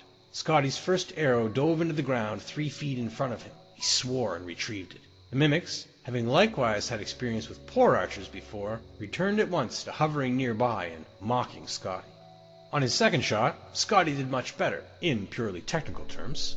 He remembered how the archers in Falinesti looked when he pulled himself out from under the Horvar tick, and they were all taking aim at him. He extended his left hand, and right elbow in a symmetrical line, drawing the bow so his hand touched his jawline, and he could see the creature in his sight like the arrow was a finger he was pointing with. The bolt missed the target by only 2 feet, but it continued on its trajectory, snapping when it struck a rock wall. Scotty walked to the river's edge. He had only 1 arrow left, and perhaps, he considered, it would be most practical to find a slow-moving fish and fire it on that. If he missed, at least there was less of a chance of breaking the shaft, and he could always retrieve it from the water. A rather torpid, whiskered fish rolled by, and he took aim at it. "My name is Decimus Scotty," one of the creatures howled, frightening the fish away. "Stupid, and a stupid cow! Will you dance a dance in fire?" Scotty turned and aimed the arrow as he had done before. This time, however, he remembered to plant his feet as the archers had done, 7 inches apart, knees straight, left leg slightly forward to meet the angle of his right shoulder. He released the last arrow. The arrow also proved a serviceable prong for roasting the creature against the smoking hot stones of one of the ruins. Its other companions had disappeared instantly after the beast was slain, and Scotty was able to dine in peace. The meat proved to be delicious, if scarcely more than a first course. He was picking the last of it from the bones when a boat sailed into view from around the bend of the river. At the helm were Bosmer's sailors. Scotty ran to the bank and waved his arms. They averted their eyes and continued past. "You bloody, callous bastards!" Scotty howled. "Knaves! Hooligans! Ape-necks! Scoundrels!" A gray-whiskered form came out from a hatch, and Scotty immediately recognized him as Griff Malin, the poet-translator he had met in the caravan from Cyrodiil. He peered Scotty's direction, and his eyes lit up with delight. "Decimus Scotty! Precisely the man I hoped to see. I want to get your thoughts on a rather puzzling passage in the Menoriad play bar. It begins, 'I went weeping into the world, searching for wonders.' Perhaps you're familiar with it?" "I'd like nothing more than to discuss the Menoriad play bar with you, Griff," Scotty called back. "Would you let me come aboard, though, first?" Overjoyed at being on a ship bound for any port at all, Scotty was true to his word. For over an hour, as the boat rolled down the river past the blackened remnants of Bosmeri villages, he asked no questions and spoke nothing of his life over the past few weeks. He merely listened to Malin's theories of Merethic Aldmeri esoteric. The translator was undemanding of his guest's scholarship, accepting nods and shrugs as civilized conversation. He even produced some wine and fish jelly, which he shared with Scotty absent-mindedly as he expounded on his various theses. Finally, when Malin was searching for a reference to some minor point in his notes, Scotty asked, "Rather off subject, but I was wondering where we're bound. The very heart of the province, Sylvanar, Malin said, not looking up from the passage he was reading. It's somewhat bothersome, actually, as I wanted to go to Woodheath first, to talk to a Bosmer there who claims to have an original copy of Dirith Yamiliad, if you can believe it. But for the time being, that has to wait. Somerset Isle has surrounded the city, and is in the process of starving the citizenry until they surrender. It's a tiresome prospect, since the Bosmeri are happy to eat one another, so there's a risk that at the end, only one fat wood elf will remain to wave the flag. That is vexing, agreed Scotty, sympathetically. To the east, the Khajiiti are burning everything, and to the west, the High Elves are waging war. I don't suppose the borders to the north are clear. They're even worse, replied Malin, finger on the page, still distracted. The Cyrodiils and Redguards don't want Bosmer refugees streaming into their provinces. It only stands to reason. Imagine how much more criminally inclined they'd be now that they're homeless and hungry. So, murmured Scotty, feeling a shiver, we're trapped in Valenwood. Not at all. I need to leave fairly shortly myself, as my publisher has set a very definite deadline for my new book of translations. From what I understand, one merely petitions to the Sylvanar for special border protection, and one can cross into Cyrodiil with impunity. Petition the Sylvanar, or petition at Sylvanar? Petition the Sylvanar at Sylvanar. It's an odd nomenclature that is typical of this place, the sort of thing that makes my job as a translator that much more challenging.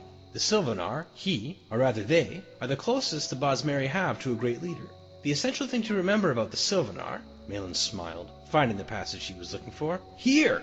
A fortnight. Inexplicable. The world burns into a dance. There's that metaphor again. What were you saying about the Sylvanar? Asked Scotty. The essential thing to remember? I don't remember what I was saying, replied Malin, turning back to his oration. In a week's time, the little boat bumped along the shallow, calmer waters of the foaming current the Xylo had become, and Decimus Scotty first saw the city of Sylvanar. If Falinesti was a tree, then Sylvanar was a flower, a magnificent pile of faded shades of green, red, blue, and white, shining with crystalline residue. Malin had mentioned offhand, when not otherwise explaining Aldmeri prosody, that Sylvanar had once been a blossoming glade in the forest, but owing to some spell or natural cause, the tree's sap began flowing with translucent liquor. The process of the sap flowing and hardening over the colorful trees had formed the web of the city. Malin's description was intriguing, but it hardly prepared him for the city's beauty. What is the finest, most luxurious tavern here? Scotty asked one of the Bosmer boatmen. Perthala Hall, Malin answered. But why don't you stay with me? I'm visiting an acquaintance of mine, a scholar I think you'll find fascinating. His hovel isn't much, but he has the most extraordinary ideas about the principles of a Merithic Aldmeri tribe in the Sarmathi. Under any other circumstances, I would happily accept, said Scotty graciously. But after weeks of sleeping on the ground or on a raft, and eating whatever I could scrounge, I feel the need for some indulgent creature comforts. And then, after a day or two, I'll petition the Sylvanar for safe passage to Cyrodiil. The men bade each other goodbye. Griff Malin gave him the address of his publisher in the Imperial City, which Scotty accepted and quickly forgot. The clerk wandered the streets of Sylvanar, crossing bridges of amber, admiring the petrified forest architecture. In front of a particularly estimable palace of silvery reflective crystal, he found Perthala Hall. He took the finest room and ordered a gluttonous meal of the finest quality. At a nearby table, he saw two very fat fellows, a man and a Bosmer, remarking how much finer the food was there than at the Sylvanar's palace. They began to discuss the war and some issues of finances and rebuilding provincial bridges. The man noticed Scotty looking at them, and his eyes flashed recognition. Scotty, is that you? Kynarath, where have you been? I've had to make all the contracts here on my own. At the sound of his voice, Scotty recognized him. The fat man was Liodes Eurus, vastly engorged.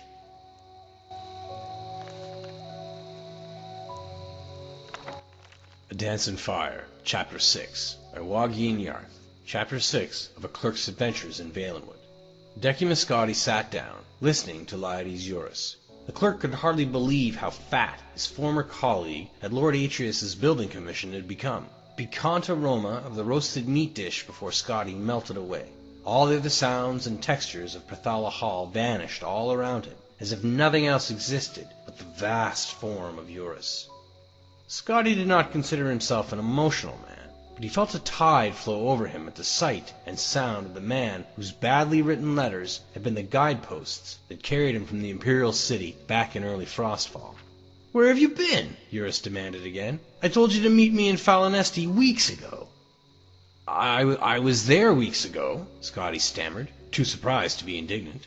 "I got your note to meet you in Athe, and so I went there. But the Khajiit had burned it to the ground. Somehow, I found my way with the refugees in another village, and someone there told me that you had been killed." "And you believed that right away?" Eurus sneered. "The fellow seemed very well informed about you. He was a clerk from Lord Vanek's building commission named Reglius, and he said that you had also suggested that he come down to Valenwood to profit from the war." "Oh, yes," said Eurus, after thinking a moment. "I recall the name now. Well, it's good for business to have 2 representatives from Imperial building commissions here. We just need to all coordinate our bids, and all should be well." "Reglius is dead," said Scotty, "but I have his contracts from Lord Vanek's commission." "Even better," gasped Eurus, impressed. "I never knew you were such a ruthless competitor, Decimus Scotty." "Yes, this could certainly improve our position with the Sylvanar. Have I introduced you to Basseth here?" Scotty had only been dimly aware of the Bosmer's presence at the table with Eurus, which was surprising, given that the Mer's girth nearly equaled his dining companion. The clerk nodded to Basseth coldly, still numb and confused. It had not left his mind that only an hour earlier, Scotty had intended to position the Sylvanar for safe passage through the border back to Cyrodiil. The thought of doing business with Eurus after all, of profiting from Valenwood's war with Elsewhere, and now the second one with the Somerset Isle, seemed like something happening to another person. "Your colleague and I were talking about the Sylvanar," said Basseth, putting down the leg of mutton he had been gnawing on. "I don't suppose you've heard about his nature." "A little, but nothing very specific. I got the impression that he's very important and very peculiar." "He's the representative of the people, legally, physically, and emotionally," explained Eurus, a little annoyed at his new partner's lack of common knowledge. "When they are healthy, so is he. When they are mostly female, so is he. When they cry for food or trade or an absence of foreign interference, he feels it too, and makes laws accordingly. In a way, he's a despot, but he's the people's despot." "That sounds," said Scotty, searching for the appropriate word, "like bunk." "Perhaps it is," shrugged Basseth, "but he has many rights as the voice of the people, including the granting of foreign building and trade contracts. It's not important whether you believe us. Just think of the Sylvanar as being like one of your mad emperors, like Pelagius. The problem facing us now is that since Valenwood has been attacked on all sides, the Sylvanar's aspect is now one of distrust and fear of foreigners. The one hope of his people, and thus of the Sylvanar himself, is that the Emperor will intervene and stop the war." "Will he?" asked Scotty. "You know as well as we do that the Emperor has not been himself lately." Eurus helped himself to Reglius' satchel and pulled out the blank contracts. "Who knows what he'll choose to do or not do? That reality is not our concern. These blessings from the late good Sir Reglius make our job much simpler." They discussed how they would represent themselves to the Sylvanar into the evening. Scotty ate continuously, but not nearly so much as Eurus and Basseth.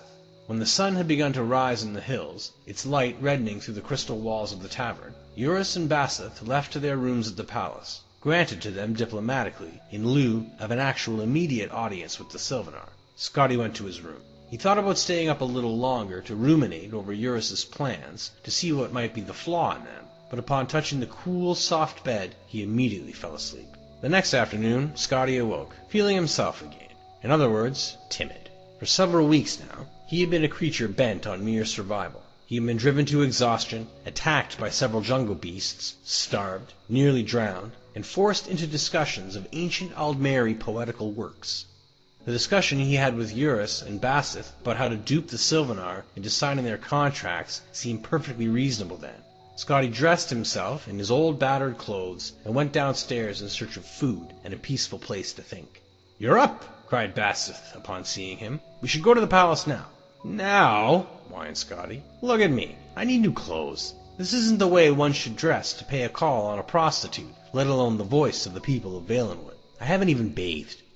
"You must cease from this moment forward being a clerk, and become a student of mercantile trade," said Leodes Eurus grandly, taking Scotty by the arm and leading him into the sunlit boulevard outside. "The first rule is to recognize what you represent to the prospective client, and what angle best suits you. You cannot dazzle him with opulent fashion and professional bearing, my dear boy, and it would be fatal if you attempted to. Trust me on this. Several others besides Vastus and I are guests at the palace, and they have made the error of appearing too eager, too formal, too ready for business. They will never be granted audience with the Sylvanar, but we have remained aloof ever since the initial rejection. I have dallied about the court, spread my knowledge of life in the imperial city, had my ears pierced, attended promenades, eaten and drunk all of that was given to me.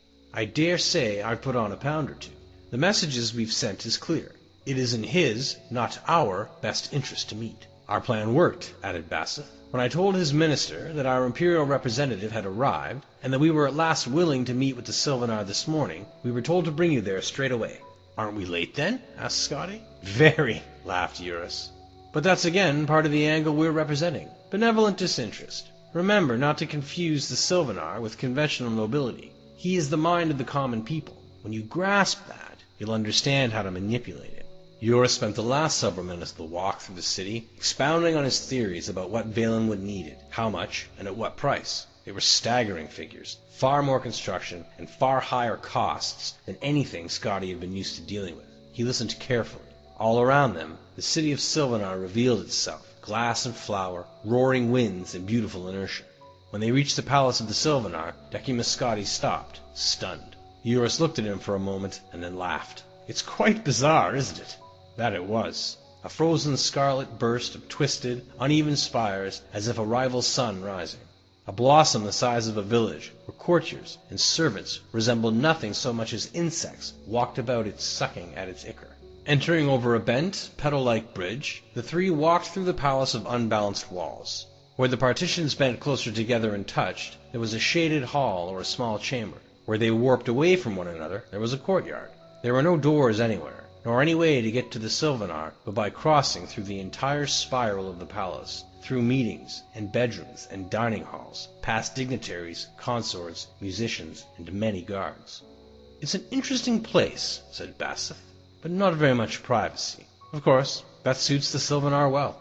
When they reached the inner corridors, 2 hours after they first entered the palace, guards, brandishing blades and bows, stopped them. We have an audience with the Sylvanar, said Eurus patiently. This is Lord Decimus Scotty, the imperial representative. One of the guards disappeared down the winding corridor, and returned moments later with a tall, proud Bosmer clad in a loose robe of patchwork leather. He was the Minister of Trade. The Sylvanar wishes to speak with Lord Decimus Scotty alone. It was not the place to argue or show fear, so Scotty stepped forward, not even looking toward Eurus and Basseth. He was certain they were showing their masks of benevolent indifference. Following the minister into the audience chamber, Scotty recited to himself all the facts and figures Eurus had presented to him. He willed himself to remember the angle and the image he must project. The audience chamber of the Sylvanar was an enormous dome where the walls bent from bowl shape at the base inward to almost meet at the top. A thin ray of sunlight streamed through the fissures hundreds of feet above and directly upon the Sylvanar, who stood upon a puff of shimmering gray powder. For all the wonder of the city and the palace, the Sylvanar himself looked perfectly ordinary, an average, blandly handsome, slightly tired-looking, extraordinary wood elf of the type one might see in any capital in the Empire. It was only when he stepped from the dais that Scotty noticed an eccentricity in his appearance. He was very short. I had to speak with you alone, said the Sylvanar in a voice common and unrefined. May I see your papers? Scotty handed him the blank contracts from Lord Vannick's building commission. The Sylvanar studied them, running his fingers over the embossed seal of the Emperor, before handing them back. He suddenly seemed shy, looking to the floor. There are many charlatans at my court who wish to benefit from the wars. I thought you and your colleagues were among them, but those contracts are genuine. Yes, they are, said Scotty calmly. The Sylvanar's conventional aspect made it easier for Scotty to speak, with no formal greetings, no deference, exactly as Eurus had instructed. It seems most sensible to begin straight away talking about the roads which need to be rebuilt, and then the harbors that the Altmeri have destroyed. And then I can give you my estimates on the costs of resupplying and renovating the trade routes. Why hasn't the Emperor seen fit to send a representative when the war with Elsewhere began, 2 years ago? Asked the Sylvanar glumly. Scotty thought a moment before replying of all the common Bosmeri he had met in the Valenwood, the greedy, frightened mercenaries who had escorted him from the border, the hard-drinking revelers, and expert pest-exterminating archers in the western cross to Falanesti, nosy old Mother Pascod and Havel Slump, Captain Balfex, the poor, sadly reformed pirate, the terrified but hopeful refugees of Athe and Granos, the mad, murderous, self-devouring wild hunt of Vindisi, the silent, dour boatman hired by Griff Malin, the degenerate, grasping Bassett. If one creature represented their total disposition, and that of many more throughout the province, what would be his personality? Scotty was a clerk by occupation and nature, instinctively comfortable cataloging and filing, making things fit in a system. If the soul of Valenwood were to be filed, where would it be put? The answer came upon him almost before he posed himself the question. Denial. "I'm afraid that question doesn't interest me," said Scotty. "Now, can we get back to the business at hand?" All afternoon, Scotty and the Sylvanar discussed the pressing needs of Valenwood. Every contract was filled and signed. So much was required, and there were so many costs associated, that addendums and codicils had to be scribbled into the margins of the papers, and those had to be re-signed. Scotty maintained his benevolent indifference, but he found that dealing with the Sylvanar was not quite the same as dealing with a simple, sullen child. The voice of the people knew certain practical, everyday things very well: the yields of fish, the benefits of trade, the conditions of every township and forest in his province. "We will have a banquet tomorrow night to celebrate this commission," said the Sylvanar at last. "Best make it tonight," replied Scotty. "We should leave for Cyrodiil with the contracts tomorrow, so I'll need a safe passage to the border. We best not waste any more time." "Agreed," said the Sylvanar, and called for his Minister of Trade to put his seal on the contracts and arrange for the feast. Scotty left the chamber and was greeted by Bassett and Eurus. Their faces showed the strain of maintaining the illusion of unconcern for too many hours.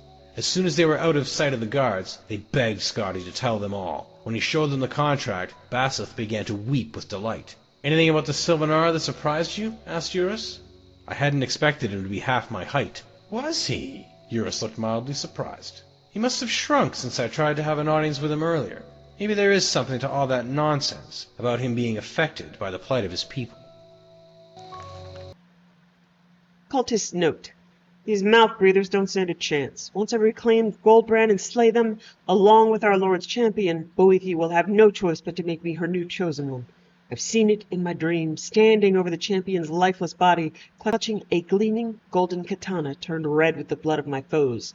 We must puzzle out that Imperial scholar's notes and breach the tomb. Then I will have my victory. Letter from Kaiden, 8 mid-year 201. Lyria, you've been ill a few times now. I get worried when that happens and we're away from a city, can't find a healer. I usually have a few of these potions on me, but I'd feel better if you were carrying one as well. Kai.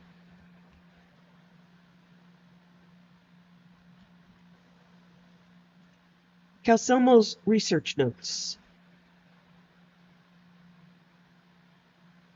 This sheaf of paper contains countless scribbled notes, diagrams, and stains of questionable origin.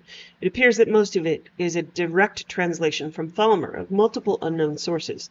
You pick out some jottings that are either circled, underlined, or a combination of both. And the Snow Prince's steward took refuge with the Dwemer of illegible, with the rest of the cold court, keeping his lord's possessions safe. And he undertook the task of ensuring that at least the priceless eyes of the great statue made it safely from the palace, temple, to its new home. This must be referring to Erkenthand. And as the Dwemer had closed off all access to their northern seat, Blackreach, the sisterhood of Skycallers, having been loath to trust the Dwemer and their bargain of refuge, finally accepted the hospitality of the last city willing to take them in. One of the Dwemer settlements attached to Blackreach, then? Perhaps the librarian at Winterhold College has something helpful on this? It is still unknown why the Dwemer thought it prudent to insist that the House of the Sun's Light could only accept refuge under the watchful eye of the god, Great One, of XRIB. It was not looked on favorably by those, nor by the Snow Prince's court, but there was no alternative. The Sun's Light must not be overrun by men. Must research. A Dwemer temple of Srib? Preposterous. Must be something else. Perhaps a temple to a god that predated the Dwemer? Perhaps the priesthood of the Nine keep archives about former competition, and we'll have something about this Srib? Why does that name sound familiar? The Archidoxes of Talismata by Hypatia Agrippina, Mistress of Academia for Shadenhall Mages Guild. Second Era, 865. Through all the ages, there's been a bond that has connected we brothers and sisters of the path, a golden chain that links all philosophers through all time. It is the bond of art, for from the time of the Ayleid sorcerers to that of the ancients of the Sigic order, and so from the time of Azadal and Shalador to that of the founding members of the Mages Guild of our own era, there have always been three all-important pursuits, whose study comprises the way of those who would attain to knowledge of the most absolute. These are the three arts of the Magnus: magic, alchemy, and astrology. Magic, beloved of mages, is the exercise of the will. It is the skill of conducting magica and imprinting it with concentrated thoughts. Alchemy, beloved of herbalists, smiths, and physicians, is the knowledge of the properties of matter and how to make use of the innate qualities of magica, which all the diverse substances of Nirn possess. Astrology, best known by the legendary moth priests, is the familiarity with the cycle of magica in Mundus, and how they influence affairs and events, including such things as the likely degree of success in any undertaking of the former two arts. There is one work, however, which requires skill in all three, therefore binding their attainments all together into one, so that spirit is bound into matter and ideas are bound into form to create works that last for all ages. This is the art of enchantment, which is the concern of our present volume. In its most basic form, enchantment is merely the exercise of the magic art upon static objects, with the intent of promoting a lasting magical effect. These objects are then called talismans. The purpose of the physical talisman is to anchor the magical expression into a concrete manifestation, rather than a transitory and abstract effect. In the oldest of times, this was accomplished with the rite of sacrifice. Blood was spilled to serve as a medium with which to transfer soul energy from a creature to a talisman empowered with its essence and directed to a specific purpose. Later, soul gems became a way to contain a soul indefinitely. The skill of the true artificer goes far beyond the ability to channel and imprint an object with an effect fueled by a thirst for magica, however. An observation of the nature of materials and their suitability to certain tasks is paramount. According to the various cosmogonic myths of the cultures of Nirn, the creation of Mundus involved the sacrifice by the At-Ida of a part of their natures. Those who participated in the surrender are known as the Anofe, which is Aldmeris for earth bones. When they did this, their planes of existence collapsed into the spherical forms we see in the night sky as planets. However, just as the planets have a connection with their corresponding Aedra, so too do certain substances which make up Nirn. The most emblematic of these materials are the 9 metals known to the dry method of alchemy. So close is this connection that the metals are frequently referred to by the names of their corresponding gods. For example, the old Cyrodiilic for gold, which is Aurum, is directly cognate with the name of the Ayleid god Auriel. The interplay of the diverse energies and natures of the planets assign a cosmic groove to each one, with those of higher and lower frequencies sorting where they will. And from this are established their harmonious cycles and epicycles, which the wise may hear as celestial music in the night sky. The artificer who understands the way the various natures align and compound upon each other, and of what powers they partake in, may draw on this knowledge to strengthen any operation of enchantment. This is wisdom. We continue with a description of the powers of the Et-Ada in the realm of enchantment, and of what materials are especially adored by each in such operations. Gold. Gold is the king of metals, considered to be of the highest vibration. It is for this reason that it has been prized almost universally by every culture as possessing the greatest financial value. As it was mentioned that gold once bore the name of Auriel, the student knowledgeable in Alessian theological history might assume that metallic gold draws on the power of the planet Akatosh, but this is not so. Owing perhaps to the affiliation of most sublime of Aedra have with that realm called Aetherius, it is the sun, called by the name of Magnus, that gold corresponds with. The nature of this connection is unclear, but nonetheless it is true that artifacts sacred to Auriel are in legend said to be able to command the power of the sun. The sun is the most distant orbit from Nirn, if it can even properly be called an orbit, and this explains the potency of gold's power. As the magica streaming through the eye of Magnus gives life, movement, and energy to the entire world, so does gold supply an active, vivifying energy to talismans. This makes it suitable for augmenting destruction magic and masculine pursuits like the skills of war, in addition to all such tasks which involve health, recuperation, and the opening of both the mind and obstructed paths. On the other hand, this same nature makes gold less helpful in all such arts that involve the enshrouding of the mind, or which thrive at night. The gem of the sun, called topaz, olivine, or peridot, depending on its value and the clarity of its cut, also partakes of the same nature and utility as the metal gold. Topaz is particularly known to aid its wearer in avoiding detection, and this might seem contrary to the nature of its patron, the sun. The custom of certain practitioners is to explain this by suggesting that topaz grants mastery of light, such that light can be invited to pass through one's form without reflecting an image. Jode and Mara. Silver. The queen of metals is silver, sacred to Mara, divine mother.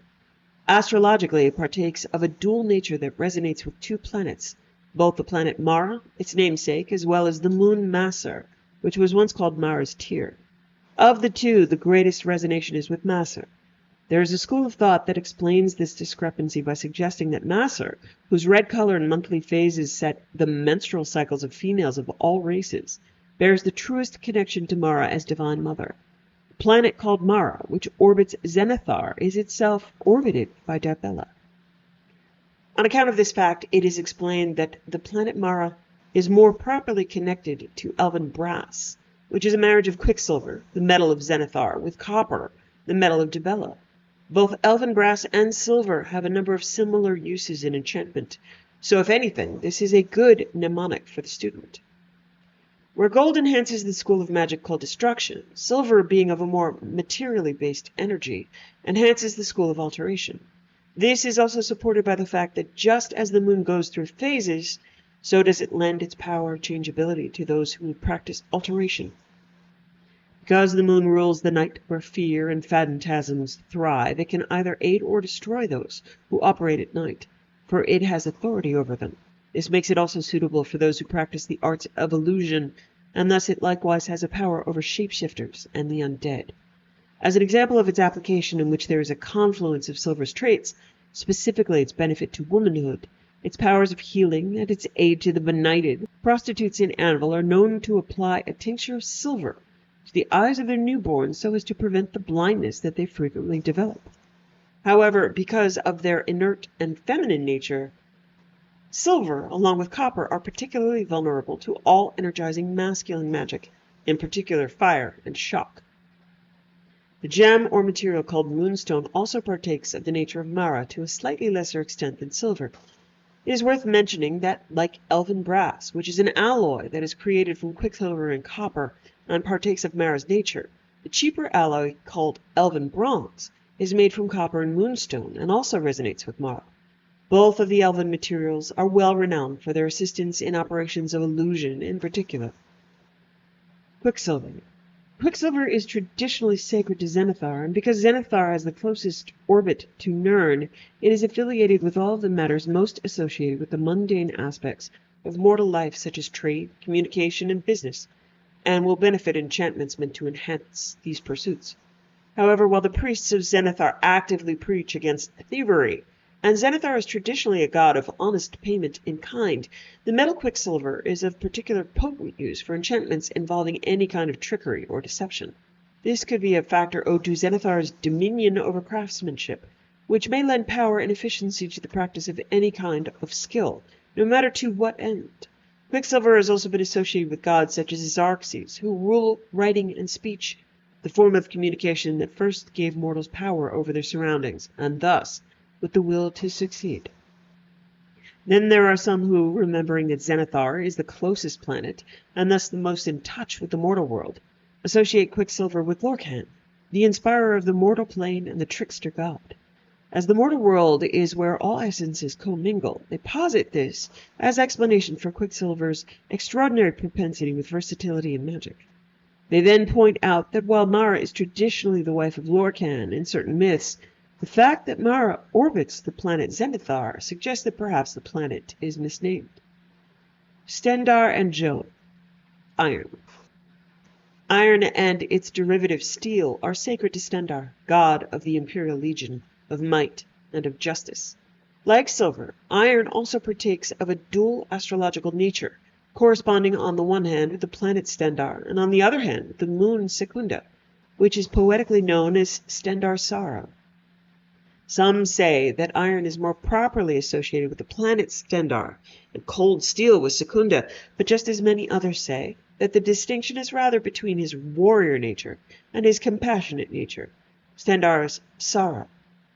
The student of magical practice will find this distinction unimportant. Iron's magical properties make it of benefit for all enchantments to strengthen performance in war. Its energy is proactive and masculine, but of an eminently practical nature. As such, iron conflicts with the more mystical aspects of magical work, and will be a bane against conjurations, illusions, and even the deceptions of thieves. As an attitude, this energy of Stendarr is most visible in the causes of his order, the vigilance of Stendarr, of whom it might lightly be said that they are zealously driven to stamp out those very things. As iron is associated with Secunda and silver with Massar, some suggest that the interactions of these two protective metals and their respective vibrations are what form the lunar lattice, which protects Mundus, one for the physical world, one for the spiritual world. Copper, the metal which the ancient Imperials called cuprum, is related etymologically to the cypress, which was one of the sacred trees of Dibella. Dibella orbits Mara, and this fact can serve as a reminder for the student that, in magical use, copper will exhibit all the same effects of silver, but to a lesser degree. Copper is particularly suited to all operations involving the attunement of matters between two opposing sides, as for example a couple or feuding enemies. While it is very poor in resisting the spark of attraction, it excels in conducting it, because of its association with facilitation, and with the unimpeded flow of both magicka and passion. It is also of particular benefit to healing and restoring the balance of the body. It is excellent for charms meant for love, seduction, and attraction, and can greatly improve the bearer's effect on others and the regard in which he is held. Dwemer metal.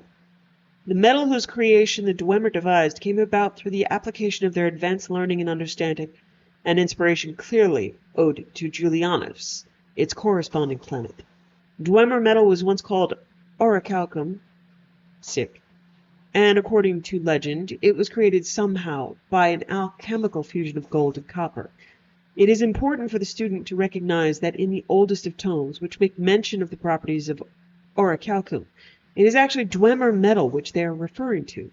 Our modern word, orichalcum, which refers to the metal sometimes called jade or green steel, came into being due to a confusion and conflation of the term at the time in history when the orcs first began to adopt the use of the green steel.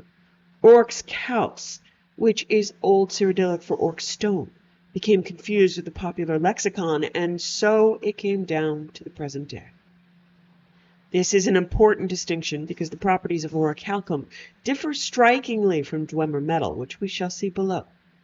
Dwemer metal, however, partakes of the nature of Julianus in that it is a facilitator of all activities which involve the mind, such as clear expression and lucidity, negotiation, and invention. As such, it is quite suitable for talismans meant to aid the art of enchantment itself, as well as for any manner of construction or tinkering, organization, or administration. Like golden iron, it is one of the masculine metals, and so it lends itself to vivifying and exuberant expressions of magicka, such as the elimination of fatigue and disease. Because of its benefit to the keenness of the mind, it also has an affinity for augmenting the keenness of blades. Likewise, because of its association with the flash of insight, it also has a connection with the flash of lightning, and indeed, the creations that the ancient Dwemer wrought with Dwemer metal all seem to live on electricity. Orichalcum. It is because of the planet Akatosh's rulership over time, the most defining trait of the mortal plane, that it is connected with the dense and heavy metal known as orichalcum, which is second in weight only to gold, itself ironically associated with Akatosh's other form as Oriel.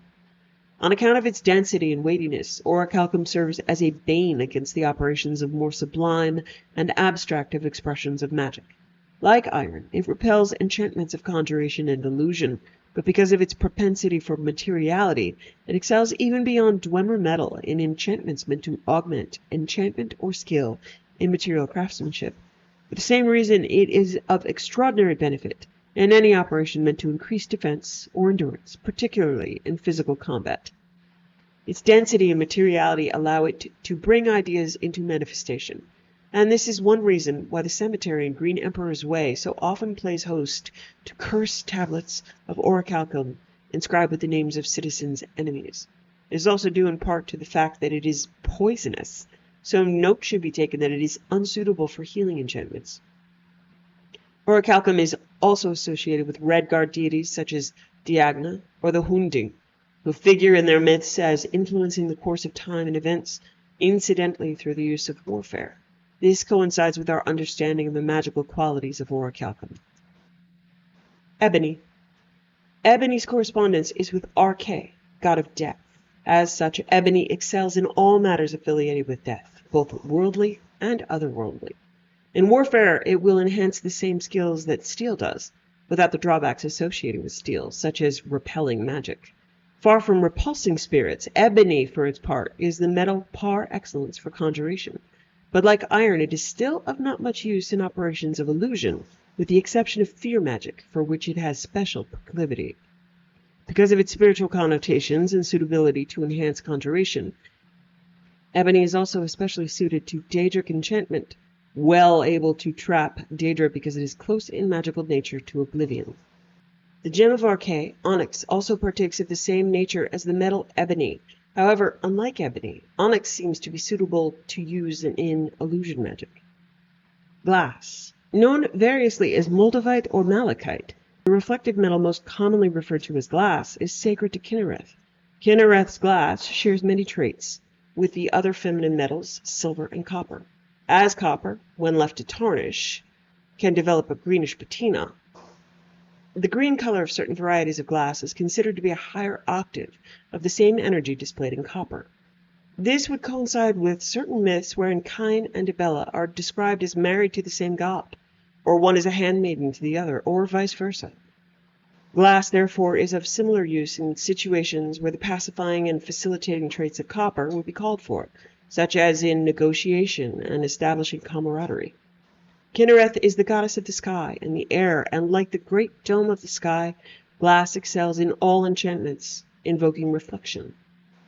If orichalcum is the best material for physical defense, it should certainly be understood that glass is the best material for magical defense.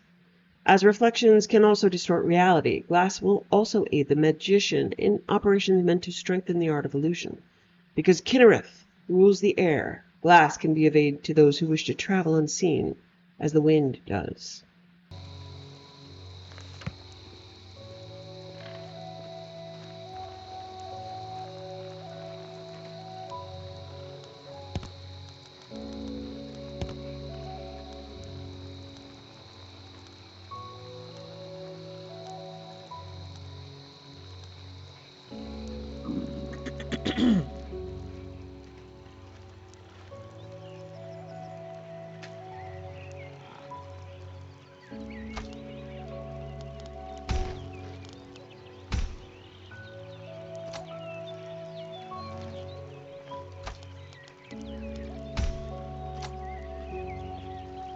Let me know when you're ready to go.